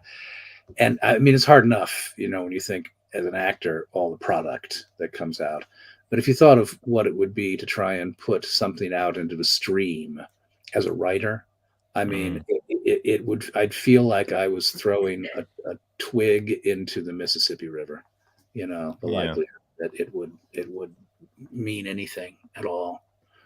Most of I know a lot of writers, and the writers I know, they make their living in film and television. People don't read as much as they used to. Yeah, most comic book artists or writers do too as well when they create an IP. Like Jeff Smith was going to have Bone made at Netflix, and I read about that. Yeah, well, after two other whacks with 2 other networks. Yep. He said never again. Yeah, that was a shame. I feel like the pandemic made a bunch of aspiring writers write their ideas. You know what I mean? Because I have more than one friend who wrote books during the pandemic. They were, you know, while they were on lockdown, they used that time to do that. And I didn't even do YouTube stuff before then. And next thing you know, I'm cranking up videos. It's like all of a sudden we had this time to that we could like, hey, I could sit around and freak out, or I could harness my energy and do something creative. I think it's cool. Yeah. I don't mean to be a book snob. I mean, I read really widely across a lot of categories, and I read mysteries and sci-fi and great novels and classics and history and blah, blah, blah, blah, blah, blah, blah, blah, blah. But having said that, I do recognize the difference between a well-crafted, well-told yarn, great work of literature, et cetera, and something that got self-published that really isn't that very good. Yeah. So I'm an actor. I spent my entire life acting. I'm not a writer. I'm a reader. But the idea that, you know, just because you read, you can write, I wouldn't trust it. I think, to be honest with you, I would feel like I would be, you know, it'd be okay. Are you gonna say this for like 10 years and just build the hype and then finally release them? Is that what this? If I'm still fucking sentient 10 years, my friend, believe me, I have a very low bar when it comes to my dotage. It's like, you know, as long as will I be able to sit upright and not have to drink out of a sippy cup in my 70s? Score. We were sent this by Curtis in the chat. Hey, all right, wait a second. Do you have the second one? Hold on a second, Curtis. See, now Lois is with the astronaut, and we are led to believe that Soup is so enraged that he's going to kill Lois. I don't know how Lois ended up in space.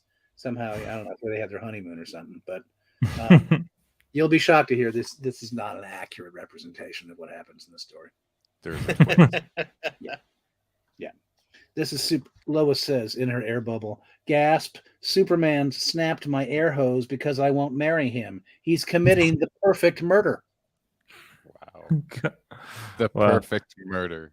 Oh. Should send that to Zack Snyder. He'll probably turn it into a new movie. Yeah. I've got an Avengers here. Oh nice. wow. The Black Yeah. Knight. Oh, and here's one. This is actually a good one. This is Action Comics. This is 1962. The Secret Origins of Supergirl's Super Horse. That's what everyone wanted to know. Yeah, It's like- Supergirl had a super cat and a super Yeah. horse, and then Superboy had a super dog. yeah. This was a particular era in Batman and Superman when somehow they thought maybe if they have more pets, we'll bump up the readership. Crypto and Bat Crypto, and do you remember the name of the cat? Supergirl's cat. Oh yeah, well, in the new iteration, the cat for Batman is Alfred, but What was the cat for Supergirl? First of all, do you remember Supergirl's secret identity? yeah, it's Kara L.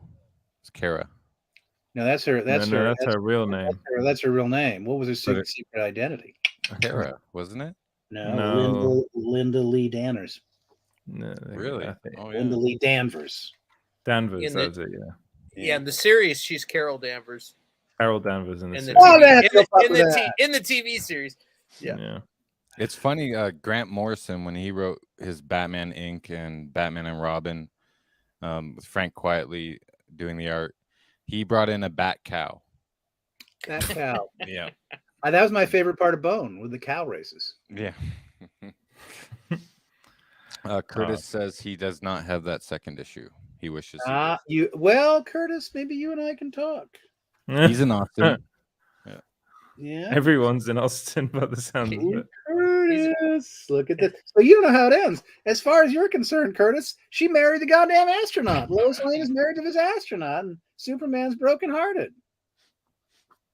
And this was from 1968. That's a long time to not know how the fucking thing comes to an end.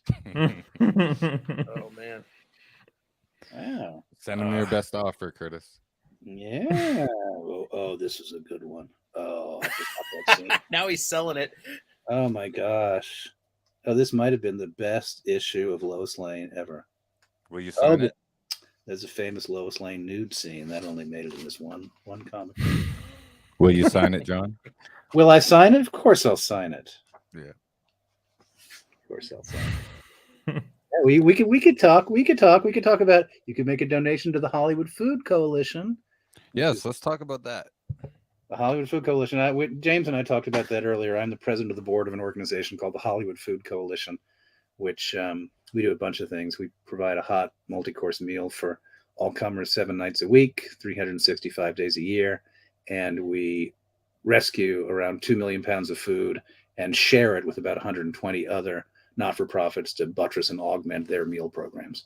Awesome. We also try and work with community groups to figure out systemic problems and solutions to those problems. Like, we need more refrigeration, we need more transportation, we need to identify populations in need that aren't getting food, yada yada yada. So that's really good. You said rescue? You mean you get the food from like restaurants and stuff that would ordinarily throw it out? Is that how this works? Yeah, I mean, one of the things we started doing because Bonnie and I, you're on sets and you see such great food getting chucked, is we organized a group of volunteers, primarily actors, and we called them the pickup artists. And they would go to sets to rescue the food after meal is done. And then we began to rescue so much food that we began to talk about, well, how can we, and it was primarily for our own kitchen. And we talked about, well, how can we, and we knew we wanted to expand our capacities anyway as an organization. So we talked about, well, how can we build on this food rescue program, add in supermarkets, restaurants, and farm to table programs, and et cetera, et cetera, et cetera, and start sharing with other community groups. And when COVID hit, we sort of thought, well, here's our window. A lot of food was going to waste. All those restaurants closed. Grocery stores were, didn't know how to order anymore. We're overstocked in certain things. They were dumping milk on farms here in Canada. Yep, exactly. So, and there, I won't go on a rant about this, but 1 in 5 American kids are food insecure, and it's a global problem. But it is a strange, fractured, broken system. We have 40% of the food that's basically created in America is chucked, and it's a bizarre distribution problem. We overproduce certain commodities and we can't get them to market, and nobody knows to do with the leftovers. So it's brilliant and fantastic what you're doing. I spent half my life in the restaurant business, and so I've seen food just dumped every day, and I've said that a million times. Like, God, like people are out there hungry, and there's rules in place that like health code restrictions and things that nobody's bothered to work around to figure out a safe way to make the food where not go bad, and they're more worried about somebody getting food poisoning instead of solving the problem. I mean, it's great. In America, actually, in the 90s, a law was passed called the Bill Emerson Good Samaritan Act, and it was basically designed to take the onus of responsibility off of the vendor, off of the restaurant or the grocery store, if they donated food to me, an organization that gives the food to people in need. It's on me. I'm the one who's actually handing the food to a person who's going to eat the food. I have to make sure I'm not handing them spoiled food. But the people, the restaurants who are donating food, they actually they are not legally culpable. And to a certain extent, sustaining legislation in a variety of states here in America backs that federal law up. That's not true for every state, but California, being a progressive state, has reinforced that notion. So actually, a lot of what we had to do was continually say, actually, no. You can donate your food without having to worry about getting sued. That's on us.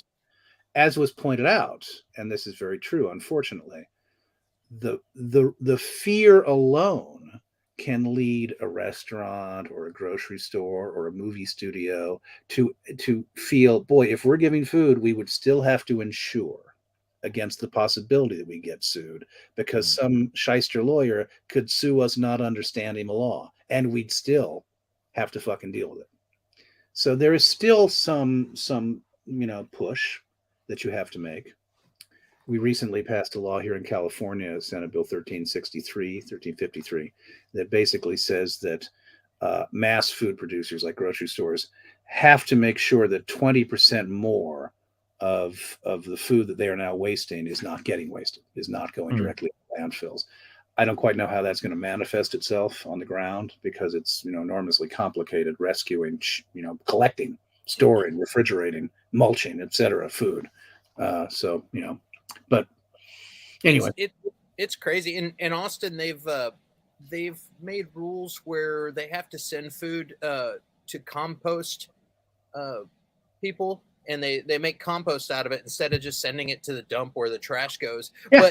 But when you have that, you end up having the restaurant at the end of the night dumping all the food into one giant container or multiple containers, and they weigh it because they have to keep track. Yeah. And so you can actually say, hey, look, there's 20, 50, 100 pounds of food we're just going to dump that's not going to hungry people out there, and it's actually sickening to me to see that. It's funky because I mean, we collaborate with a lot of groups that are primarily involved in food rescue for ecological reasons, and they want that food to not go to a landfill because it releases methane gas. So we have to work together to figure out how we can rescue for people to eat and rescue so it can be composted simultaneously.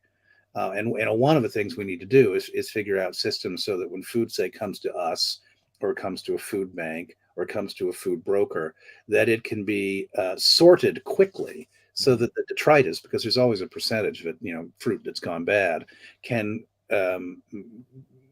be gotten distributed in both ways simultaneously. And that's tricky because we don't necessarily share the facility together.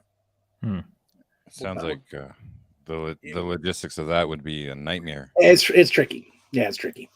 Well, good on you for doing that. Most people are so busy getting their kids to soccer practice or thinking about their job and other things that they're not doing things that help the world like that and helping hungry people and not wasting food. I don't have children. I had the vasectomy very early on. Smart man and good. I'm just throwing you props, man. I think that's cool what you're doing. Thank you. I appreciate that. appreciate that. I've daydreamed about that, and I'm talking to somebody who's actually doing something about it. So that's great. Daydreamed about vasectomies or daydreamed about? Well, actually both, but okay. I can't. If you're all still of breeding age, and I think you are, I can't recommend that operation highly enough. I'm not excited about the procedure. It's just the afterward that I'm thinking about. But the procedure is really not that hard. It's not really particularly uncomfortable, and you have such, I tell you, particularly in a post Roe v. Wade era, I'm just saying, better safe than sorry. Edward, you're in Paris. You can be light as a feather. I'm also a married man, so yeah, there's that as well. That doesn't stop you. That doesn't stop you from not to derail this show talking about that, but there was a famous doctor in Austin whose name was Richard Chop, and his specialty was vasectomy. So his name was Dick Chop, and it's hilarious. That's somebody who just took his name and said, okay, they've been making jokes my whole life, I'm gonna run with it. And he was the biggest doctor for that in probably in Texas. But I my cousin had 6 kids in his 20s, and then he got a vasectomy. He's like, no, enough's enough. Wow. Wow. That is enough. I saw your cat earlier, John. I was like, what is my cat doing over there? Is he still in the background? Hold on a second. There he is. Yeah. There he is. You see it? It looks just like my cat that make a little that always bugs me. Hey, Spooky, doesn't that look like Pebbles? Yeah, we've got 2, Boo and Squeaky. He's I love them both. We had 2 kitties we got years Pebbles and Kira, and then my dog Mando. Yeah, when I adopted Mando, his name is Marco. It's like, I'm not gonna have a dog named Marco, no way. And then the Mandalorian just came out, said, "Oh, Mando's good. It's close enough. He'll recognize it." So, he was Wizard, and that's just that was too elegant for me. I need something that's more like, I need something I can sing, like boo boo boo boo boo. I need to be able to sing a cat's name. So, I had a cat named Slarty Bartfast. I had a cat called Kylo. That was my cat's name. I had a hamster called Oregano. I like that. Hamster called Oregano. There's a novel there. Or a podcast. Well, gentlemen, I should probably be on my way because I need to get my 10,000 steps in today before it gets dark. So I'm going to go and maybe do a little gummy bear, if you know what I mean, and go hit the trail. Thank you so much for joining, John. Thank you. I appreciate it. Oh, absolutely. I'm sorry. I completely shanghaied your show and you didn't talk at all about television or anything. Honestly, that's fine. Don't worry. Yeah. All right. Let me play you off here. Let me play you off here. It's been a long road. Sexual advances. There you go. There you go. You get our CSI role, saying sexual advances. Yes, I didn't tell you about my pilot was actually called is this is my pitch. Old Fat Phlox. Where Old Fat Phlox, he sits on a box on a porch at the beginning of each episode, and he kind of tells stories about what he did back when he was a young, action figure. And then we go into flashback music, and then young actors enact the episodes, and then it comes back to me at the end, and I say, well, tune in next week for another episode of Old Fat Phlox. Another one on the call sheet. They pay me a bundle, and I don't have to work more than half a day. That's beautiful. That show, nobody is interested in that idea. I don't understand why. I've even written the theme song, but I'll hold that for another day. Well, I'll text you later when I'll produce it as a YouTube series. We'll call it Dr. Flux so we can get around the copyright. There you go. Well, Paramount to pick it up. He gives zero flux. Flocks is foxes. Flocks is foxes. Foxes. I've got any number of ideas. Awesome. All right, gentlemen. I wish you a happy end of your day, and thank you, Roberta, Bobby Anderson.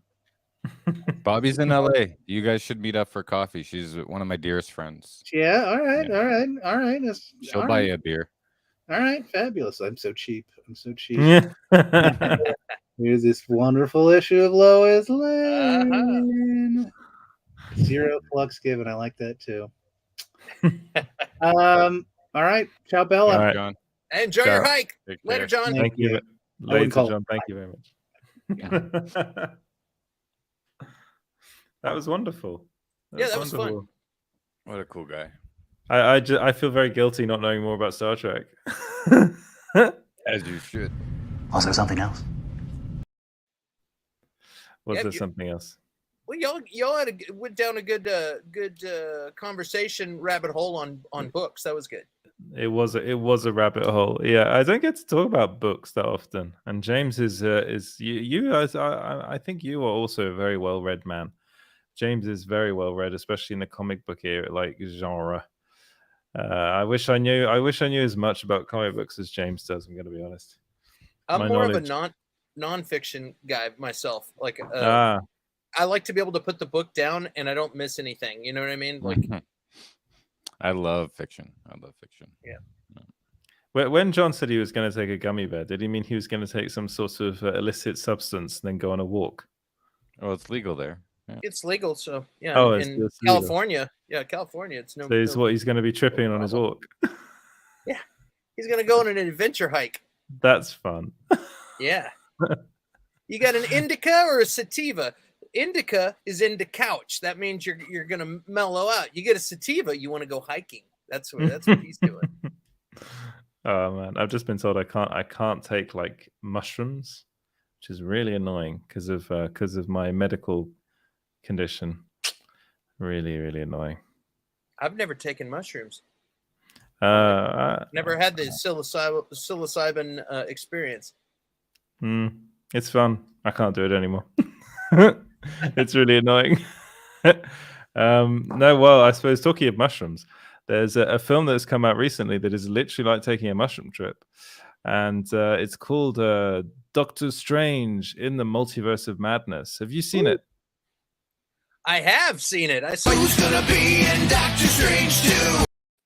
You're waiting for that, weren't you, Clint? Yeah, I was dancing. I was. So you've seen it. What did you think? I enjoyed the hell out of it. I had multiple impressions about this movie, though. I came to a realization. I don't know if I was like got into a bad mood after the movie, and I realized I don't like Doctor Strange as a person very much. I think he's kind of a dickhole, and I just don't think I like the guy very much. But I enjoyed the movie. I agree. You know what I mean? Because Tony Stark was too, but he had that charm. Yeah, it's charisma, and he doesn't have the charisma. He's just kind of like you're just a jerk professor or something. I don't know. It's weird. There's something about his character, which I'm sure is intentional. You know what I mean? I'm sure Benedict Cumberbatch is like, okay, this guy's got an ego. I don't know. There's something about this guy that annoys me. But I really enjoyed the movie. Like it was fun, action packed, and it was just unpeeling of the onion that I've been looking at for months. You know what I mean? And finally, I'm sitting in the theater. It's happening. It wasn't. If you follow the Marvel stuff, it wasn't hard to follow, and it just unraveled and it made complete sense. And I've seen all the Marvel stuff. And everything made sense. I loved it. I had a great time. America Chavez, I would have liked to have gotten a little more of her personality. Yeah, that was my big problem with the film. I didn't get enough America Chavez. She just was like a scared kid, and that's what she was. I would have liked to have gotten a little more charisma, and maybe we're going to see more of that in the future. But other than that, I thought Wong was awesome, and I would have liked to have seen a little more of him because he really kicked ass in this movie. It's the Wong cinematic universe, isn't it? It's the Wong cinematic universe now. It really is. I agree with you about Doctor Strange. I think one of the main problems with that character is the way he's written, and he's been written like this in every movie. I think he's a lot more likable in this film than he was in the first Doctor Strange film. I thought he was incredibly unlikable in that movie. But then again, I did still actually quite like that film.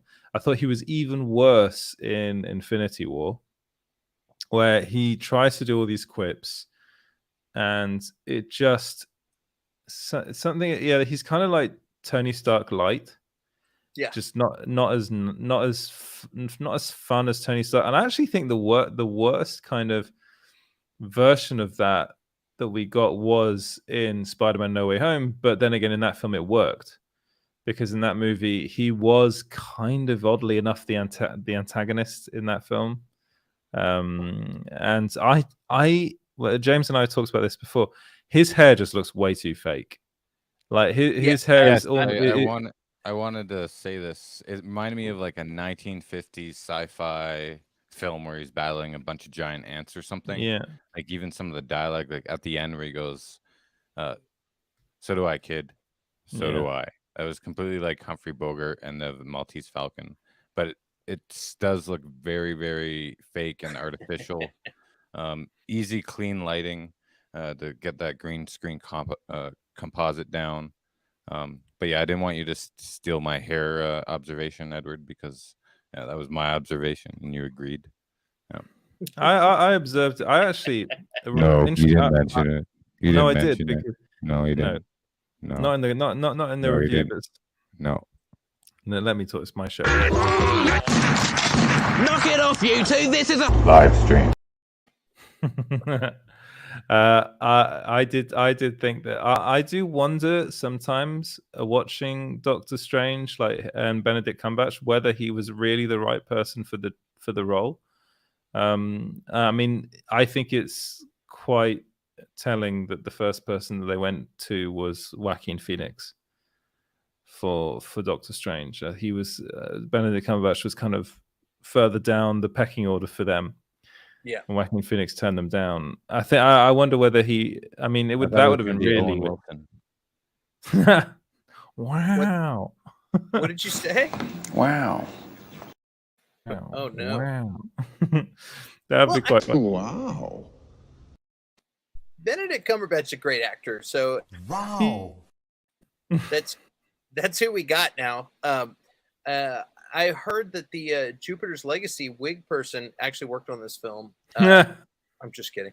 No, but I mean, it's who we got now, and I like him in the character. It's just weird because I think like superheroes, like well, we're not spoiling this, but there's a point where he goes off to go do what superheroes do, and you don't get that.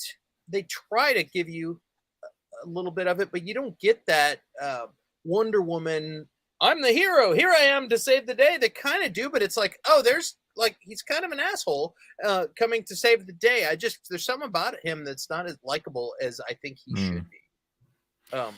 There's lots about this film that I do really like though, and I think everything about this film that I really like is kind of down to Sam Raimi. It needed more Sam Raimi. It needed more Sam Raimi. The Sam Raimi moments in this film, most of them involving Scarlet Witch, are brilliant. Like really brilliant. There's literally like an Evil Dead scene in this film that I really liked. There are a lot of I think it kind of, for me, it really picks up towards the end. There are some scenes at the end that are very Sam Raimi, like horror inflected. And that to me was the reason why I like this film so much was because of those scenes. And I've watched it now 3 times. I think not really by choice, but more by the fact that I got to see it. I got to see a screening in London. Then I came back here, and my Alessia wanted to watch it. Then my brother wanted to watch it, and they could only watch it on different nights. So I ended up seeing it an hour. Yeah, I walked 4 minutes. Humble brag there, Edward. I did take a train to see the first one though. I did take a train to London, which took 2 hours and a half. But yeah, it was the third time watching it. It really the Raimi bits really stood out, and the film's actually paced really. It's quite as far as Marvel movies go nowadays. It's not a very long Marvel movie.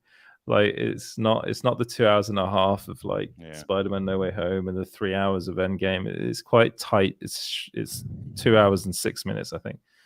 And I think Raimi fans will enjoy it, but they'll also say, let's have more of those scenes But also, I There don't think needed Marvel more- would have let him do all that. There needed to be a better balance between Raimi and the Marvel aesthetic. You know, like it seemed like it was more heavy on the Marvel universe, and Sam Raimi just like I know in the press conference you watched, you were invited to last week or whatever.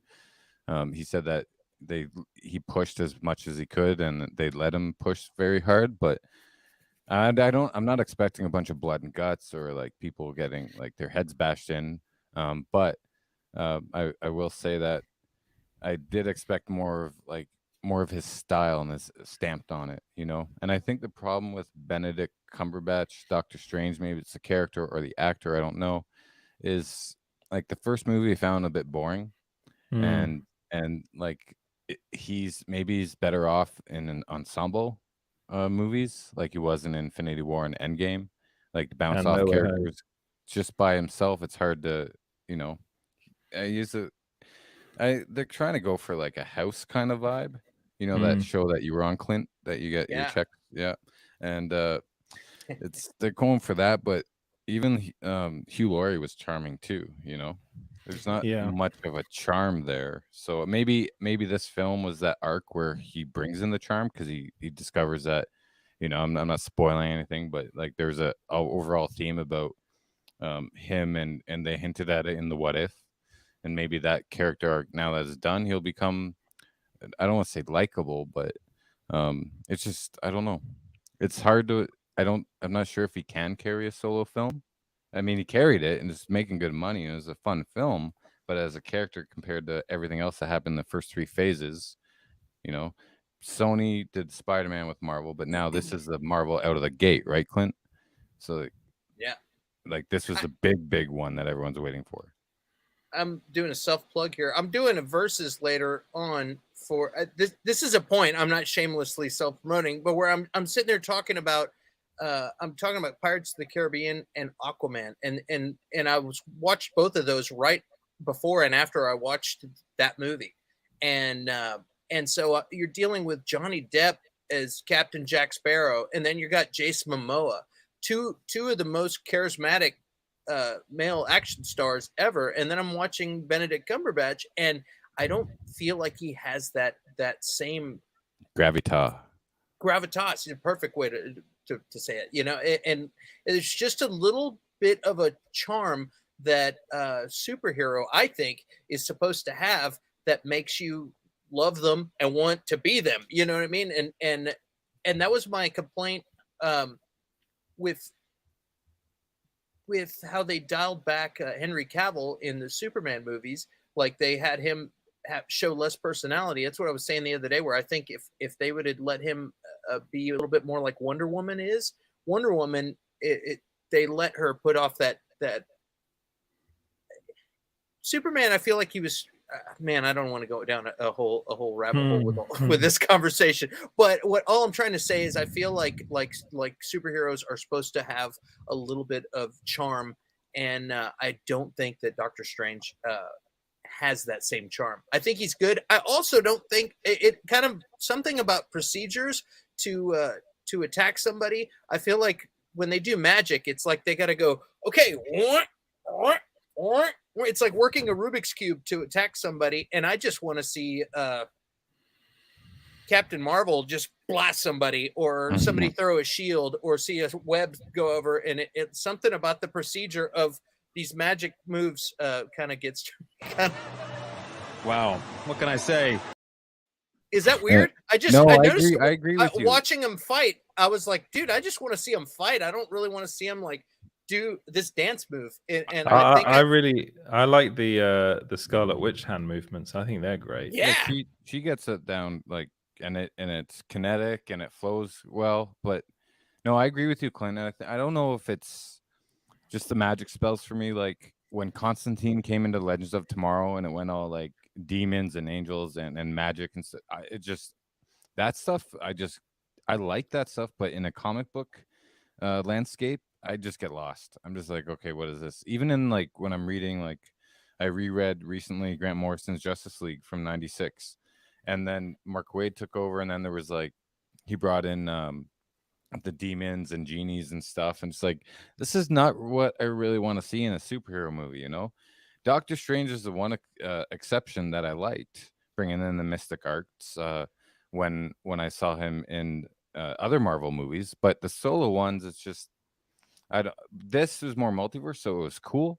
But I understand what you mean. It's like you want to see some, like when it gets up to that action, you want to see how they use their powers smartly and in interesting ways, and they do that. But I guess every time they have to do a spell, the buildup is just too much. It just loses the rhythm. Like how, imagine being a fight choreographer. How would you bring that into the rhythm? And I think they tried very hard, and Raimi tried very hard, but still there was those gaps. And there's always like a loophole too, like, oh yeah, there's the book of blah blah blah, or the special beads of Jupiter or something, and like there's with that special beads of Uranus. Exactly. There you go. I almost said that, and but I didn't say. I wasn't gonna say Uranus. I was gonna, but I had to hold back on that. But no, I got a clip for that. With sexual advances. With the sorcery, there's always a weird loophole, and I just like guys having powers and doing stuff, and either they have the power, somebody's stronger, whatever. I'm going off on a kind of a rant, but anyway. But I tell you, I do like the witchcraft. I do, like Elizabeth Olsen is. I just wanted to finish your point there. Add on to it. Fight choreography, fight scenes. It's not just two people just bashing. It's like a dance. There's a rhythm. Like Jackie Chan is always like but stop but, and that's when the best fight scenes and fight choreography happen. But when you have every time someone's got to bring up a spell, I think that's why in certain scenes there's a one scene that was I'm not going to spoil anything, but very musical, and it wasn't just that was cool. It wasn't just all about conjuring the spells, but it was about the power too. So they try to work their ways around it. But I agree with you about that, about the fight scenes. There's a way to do it though. There's a way to do it. They just haven't cracked it yet. They did it well. We'll say with the musical thing that they nailed it on that. I really appreciated that, and I also like there was another scene with him and Mordo, who we saw in the trailer, so we know he's in it too. That was really cool too. That I was like, hey, that's really good, because it relied more on fighting than magic, you know what I mean? And that was really good. But anyway, I enjoyed the movie, but I gotta say, Elizabeth Olsen, she made this movie for me. Like I thought she was fantastic in everything that she did. The main villain of this, who was very scary, will also fantastic. Yeah, that's how I'm no spoilers here though. I'm not gonna talk about that. All right, Edward. Yep. Go ahead. Are we spoiling now? Is that what you're? No, it's Edward's turn. You look like you were going to say something. You wanted to say something. I really like this movie. I do understand what you mean when you say that there are some issues, especially with Doctor Strange's character and some of the fight sequences. And we spoke earlier, James. I spoke earlier with James about the Marvel sheen. Yeah, I wanted you to talk about that a bit, like with your point about the Batman. Yeah, like watching Doctor Strange 2, I really did like this film, and you can see by the score I gave it, I liked it. But the score, I was thinking more of it in terms of a Marvel movie, and they kind of go into their own like genre now. I think because we've just had the Batman, and the release of Doctor Strange 2 made me realize how good of a movie the Batman is. Because I saw that film 3 times, just like Doctor Strange 2, and each time there was something new about that film for me to appreciate, and I got the feeling that I appreciated it more. Whereas with Doctor Strange 2, I really did start to get quite bored with the movie, even though I was kind of latching on to because I knew the Raimi bits were coming. But after watching it, I was like, all I really wanted to do was go and watch The Evil Dead and The Evil Dead 2 and Army of Darkness, because those are like really good Raimi movies. And this movie, I really enjoyed the Raimi-isms. I call them Raimi-isms in this film, like the camera angles. There's a lot of Raimi camera angles where the camera turns on itself, and it's weird angles, and the kind of Raimi. One of the things about Raimi, if you've watched Evil Dead, is he kind of pioneered this the following cam, like the camera following the person and going very quickly. And then he brought that into Spider-Man as well, and there's an element of that in here as well. I would have liked to have seen more of it. I will say, it was good, but I will say Benedict Cumberbatch.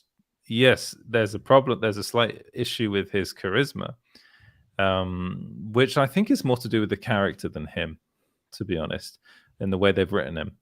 But there's a scene towards the end, just one frame, where I'm like, yes, that for me is Doctor Strange. And it's when he does a face during a spell that I think is hilarious. And I watched it and I was like, that was definitely Raimi telling him to do that, like on set, because it is so funny and so kind of hammy, like Hammer horror, like original kind of Hammer horror. And I really liked that, and I really like the horror parts of this film. And I do think that Raimi pushed Marvel as far as they would go, as far as the amount of horror that's in this and the amount of himself he could put in this movie. And I don't think we're going to get any more than what he did ever. I don't think Marvel's ever going to be prepared to relinquish the Marvel formula in favor of letting a director really put their stamp on a movie and let it feel very different from the previous films that have come, because ultimately these movies are really made by the same people. If you look at a lot of the crew, and they are a lot of people work on this film that have worked on a lot of other Marvel movies, so they already know that. But why would they hire the cinematographer of The Matrix for Shang-Chi? That was a bit of a weird. That was a bit of a weird one that they did that. There are directors that like to bring in their own cinematographers, but I'm talking more about like second unit directors, and it's like the fight sequences do tend to be directed by the same people. A lot of his visual effects companies too, and visual effects companies are all the same. They do all the previs. Literally, all these movies are literally kind of made by Weta Studios, like or Weta. It's just Weta, the New Zealand visual effects house that kind of works on all these films. They get given specific scenes, but they're the ones doing. There's most three of of them. them. Three effects houses that work, and they work closely. They used to work closely with Kevin Feige before Phase 4. He would go in meetings, they'd plan out the whole movie, right? And then they bring it to the directors. I do want to address these questions here. Doctor Strange has not been a warm, fun character in comics, in my opinion. I agree. A likable Doctor Strange would be kind of weird. Well, maybe not give him his own movie, or give him his own movie and commit to the fact that he's not supposed to be likable and stop trying to make him likable. Maybe that's the problem. Yeah. Like, stop giving him the quips that you would give a normal Marvel hero that would come off as charmingly funny and a little bit dickish. Instead, like, just commit to the character. There's a disconnect there. I just think he's supposed to be like they should treat him like Hulk, where you see him in every movie, but maybe doesn't need any more Doctor Strange. Yeah, like which is a rude thing for me to say. Yeah. But yeah, I really enjoyed the movie though. I'm probably going to go see it again. Yeah, I'll probably. I don't know. See, what? Yes, I will. I will go see it again. But Spider-Man: No Way Home, I only watched once, and I was like, no, I don't need to see it again for a long time. The Batman, I'll probably watch again before I watch Doctor Strange. I saw it once and it was good, but I give them breathers now. I can't watch them over and over. So. I'd rather watch The Evil Dead or Army of Darkness before watching Doctor Strange. Or The Long Goodbye. Yeah, or The Long Goodbye. That was a good palate cleanser, actually, The Long Goodbye. But no, I definitely wouldn't rush. I think I preferred this to No Way Home. Because I do think that the cameos in No Way Home, they were great when you're there, but then rewatching it, I watched that film a few times as well. I think 3 times. Rewatching it, I did feel it did feel a bit forced. Mm-hmm. It was a bit, but I enjoyed it at the time. But I do think this film as a whole is probably better struck. There's a better structure to Doctor Strange 2 than there was to Spider-Man No Way Home, I think. Do you think it's worthy of Phase 4? Yeah, I do. I think this is the kind of film that I think people, when you heard that Doctor Strange was going to be brought into the MCU and they're going to make a movie, I do think this was the kind of film that people kind of expected to see and hoped to see. And then the first Scott Derrickson film, I wouldn't say it's bad. I'd say it's one of the weaker Marvel movies, though. I think this is kind of mid Marvel tier. Like, this is better than the first Doctor Strange movie, better than like Thor 2. I would even put it better than the first Thor movie, because I didn't think that was very good either. But it's just below, the really epic Marvel films. But then again, I do like the fact that they're trying to do something different with this film. They're trying to bring in a different genre. They're trying to surprise viewers. So I think this will scare a lot of people.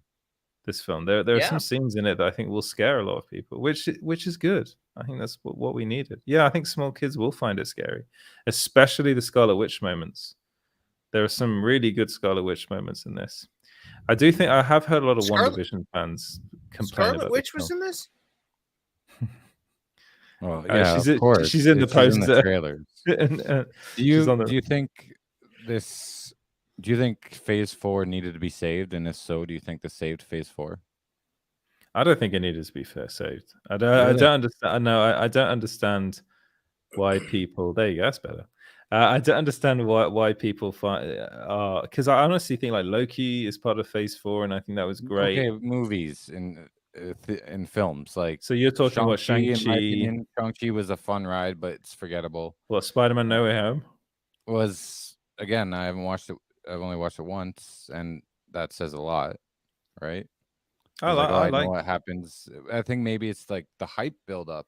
You can't live up to when the did hype, Phase 4 start? What film did start? What started Phase 4? Was it Ant-Man and the Wasp? I don't know if officially, but Yeah. like basically we built up to Endgame, and after the snap, you got to start a whole new exciting new plot line, and that's where we're at. And yeah, but is it objectively speaking, not I know it's new, but objectively speaking, is it as good quality as Iron Man, Captain America: The First Avenger? I think it is, except before, when Iron Man was happening, there had never been Iron Man before, so people had anything to compare it to. So now people have something to compare it to. You also just had this grandiose, huge, over-the-top event, and so then where do you go from peaking? You drop back to the bottom. You have to set up all the foundation for whatever this new amazing thing is going to be. And no, I'm just talking to the listeners there in the chat. I know because you. But what I'm saying is that people are going to say, "Oh, this new stuff's not as good." Of course, because you just saw Endgame. Nothing is good when you just saw Endgame, but you got to give it some time. And then when it gets amazing, people are going to say, "Oh yeah, I was on board all along. Yeah, I always liked it." But all these crybabies are gonna say, "Oh no, I knew it was going to be good. I knew it'd be fine." But I agree with you on the arc you have to take. The adrenaline's there, and then you got to calm down, and you have to rebuild everything. But do you think, like, because of this Marvel formula that they've constructed over the last 10 plus years, that it's detrimental to the franchise now, to the phases? Doesn't seem like there's that down to earth, the grounding spark that the other, at least the first 2 phases had. To me, that's how it feels. To me, it feels like the first phase of the MCU included Iron Man 2, which is terrible. Yeah, but you know what? It was still watchable, in my opinion. And borderline. It was. I don't think it was like the worst. To me, like Thor 2. Thor 2 was pretty unwatchable. Yeah. And I'm not saying like every Marvel film in the first couple phases were brilliant. I'm just saying, like, now it's like they all just seem the same. They all look the Yeah. same, and Well, go ahead. I they're don't know. new. They're bringing in characters that the general public doesn't know, and then they're also out of actors. Like they've got every actor you could think of has been cast, so they got to get all these new unknown actors. So now when we get people that are in these roles, they don't really stand out because they're not Robert Downey Jr. They're not these amazing people. And I know a lot of these people's careers blew up in Marvel roles, but we're seeing these movies and they're like, yeah, this guy, they just don't have the charisma.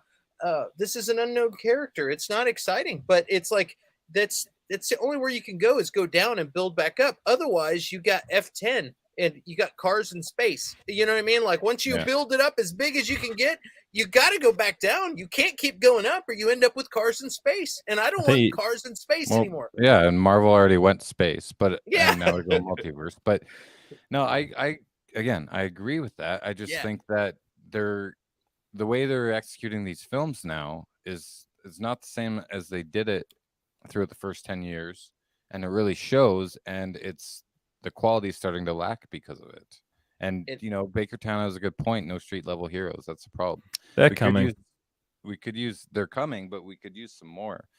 And Spider-Man, he's a street level hero, but he's got superpowers. But he's a street level hero, but that was like grandiose as well. It's also Californication happening. That, like I used that analogy the other day. Once you have a success, and then you have a Thor, the not good Thor movie, and then you have it turns into Red Hot Chili Peppers, to where you're like, okay, let's write Californication again for the 15th time because everybody likes that song. Next thing you know, it's like Doctor Strange in the Multiverse of California. That's just what happens, and so but every now and then they try to mix it up and do something interesting so that they break out of that formula and they give you a little bit of horror like they did in this movie, and then they try and they played it too safe. They'll give you a little bit to say they're changing it just so much, and then it was still the same. But they held on to the security blanket and then gave you a little bit of it. And the same thing, they got Chloe Zhao. They got this amazing director. Let her do some things that they didn't usually do. But then, I don't know. To be honest, thinking about it, maybe Phase 4 was in a rather bad state because I think it started with Black Widow, which I think isn't very good. That film should have been better. Then they had Shang-Chi. Was it Shang-Chi, then Eternals? Shang-Chi. Like, let's do a Marvel movie mixed with the karate movie. Was it Ant-Man and the Wasp? That's 2023. No, yeah. So you're right. Yeah. I'm just looking at the release dates, but it all changed. I do think Black Widow was the first one. Yeah, I do think Doctor Strange 2 and Spider-Man No Way Home have been the best films of Phase 4 so far. They've honestly, I was really hoping that the Eternals would be better. I didn't think it was terrible, but I don't really understand what went on with that film. Like, they were really trying to do something different, I think, to begin with, and then in the end they got cold feet and decided to kind of put it back a bit. And I think that's a writing problem with that film. I think it's poorly written. I think a lot of it is people saying, oh man, all these movies look the same, and then they try and do something different, and then be like, this is weird. This isn't what I signed up for. It's like you never make anybody happy. And at this point, they've made 20 some odd movies at this point. It's like people are going to be overcritical no matter what they do. Yeah, but again, I understand that too. I'm talking about keeping the quality up. Like, it's okay if you hate Marvel, dude. It's not. It's all right. It's okay if you hate the MCU. I love the Marvel films, but I liked, like, I followed it closely, the behind the scenes and what Kevin Feige was doing and how he built all this up.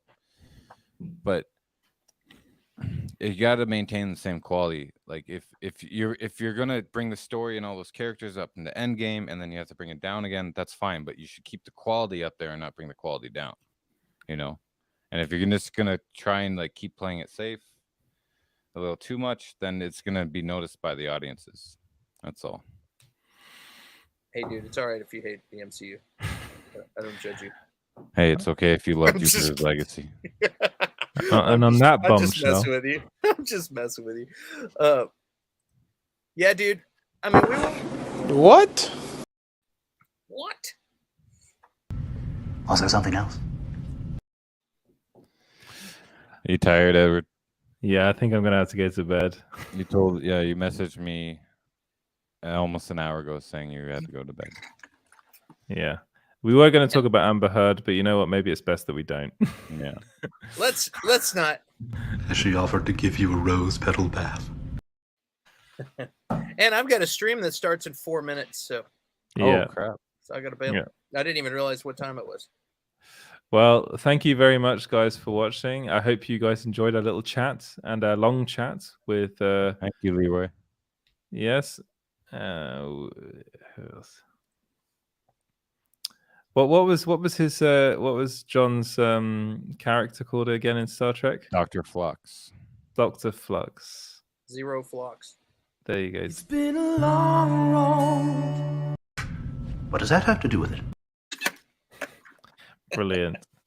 Right, thank you so much, guys, and do go and check Clint's show in 4 minutes at the Clint Baker channel, right? This one right there. That's there the you one. go. Yep. And you can follow Edward at EJ Lauder and Small Screen Co. And you can follow me at 42.com and Small Screen Co. And you can follow Clint Baker at the OG Clint Baker. Those are all Twitters. Yeah. Very good. On the Twitter. Well, Twitter still exists. Yeah. Before Elon Musk blows it into the stratosphere. I'm the OG Clint Baker across the board.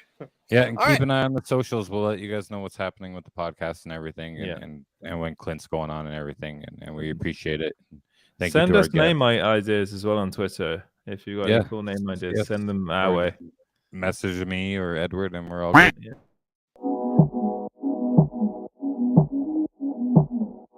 No matter where you go,